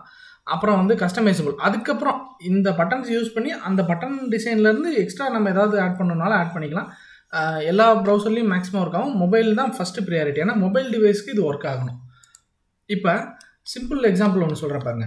ஆல்ரெடி பட்டனுக்கு வந்து அவங்க பூட் ஸ்ட்ராப்பில் கிளாஸ் எழுதி வச்சிட்டாங்க. நான் அந்த ஸ்டைலை எப்படி அப்ளை பண்ணணும்னா, கிளாஸ் ஈக்குவல் டு பிடிஎன், அந்த கிளாஸ் நேம் வந்து பிடிஎன். இதில் இன்ஹெரிட்டன்ஸும் வந்திருக்கு. பிடிஎன் ஹைஃபன் பிரைமரிங்கிறது வந்து அதே பட்டன் ஸ்டைலில் பிரைமரி வந்து ப்ளூ கலர் வரும். அப்புறம் MT4ங்கிறது இன்னொரு கிளாஸ். ஸோ எனக்கு வந்து இந்த இடத்துலையே இன்ஹெரிட்டன்ஸ் வரைக்கும் நான் யூஸ் பண்ண முடியும். கிளாஸ் நேமை மட்டும் ஸ்பேஸ் விட்டு ஆட் பண்ணிகிட்டு இருந்தால் அந்த என்னென்ன கிளாஸ் நேம் போடுறோமோ அந்த கிளாஸோட எல்லா ப்ராப்பர்ட்டிஸும் கலந்து இந்த இதுக்கு வந்துடும், அந்த டேக்குக்கு வந்துடும். இதுதான் பூட் ஸ்ட்ராப்போடைய ஸ்பெஷாலிட்டி. நம்ம ஒரே ஒரு விஷயம் பண்ணணும். என்ன பண்ணணும்னா, நம்மளோட HTML பேஜில் மேலே கீழே அந்த பூட் ஸ்ட்ராப்போடைய லைப்ரரி URL இருக்கும். அதை மட்டும் ஆட் பண்ணணும். அதை ஆட் பண்ணிட்டோம்னா நம்ம அந்த கிளாஸை டேரெக்டாக யூஸ் பண்ணிக்கலாம். அந்த கிளாஸோடைய ஸ்டைல்ஸ் வந்து அப்ளிகபிள் ஆகிடும். அடுத்தது இது வந்து ஜஸ்ட் ஒரு கிரிட் சிஸ்டம்னு வச்சுக்கோங்களேன். இந்த பூட் ஸ்ட்ராப் ஒரு கிரிட் சிஸ்டம், அதுக்குள்ளே பட்டன்ஸு, ஃபார்ம்ஸ் இந்த மாதிரி நிறையா இருக்குது. இதெல்லாம் அந்த கிளாஸை பற்றின கண்டென்ட். இது ஜஸ்ட் நீங்கள் ஓவர்வியூ பார்த்துட்டு எழுதிடலாம். இப்போ இது ஒரு வீடியோ.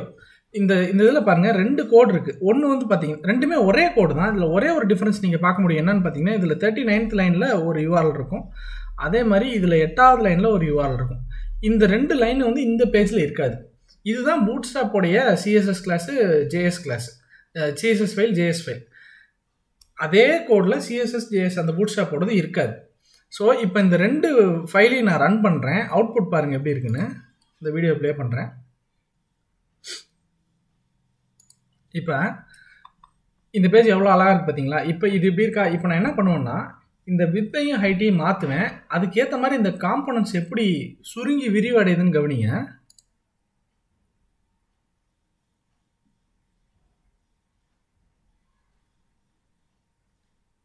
அடுத்தது மொபைல் சைஸுக்கு வந்துச்சுன்னா காலம் வந்து இந்த மாதிரி வந்துடும். ஒன்று கீழே ஒன்றா வந்துடும். இதுக்கு பேர் தான் ரெஸ்பான்சிவ்னஸ். இதே கோடை நான் பூட் ஸ்ட்ராப் இல்லாத ஃபைலை ரன் பண்ணுறேன் பாருங்கள். இதுதான் பூட் ஸ்ட்ராப்போடைய ஸ்பெஷாலிட்டி.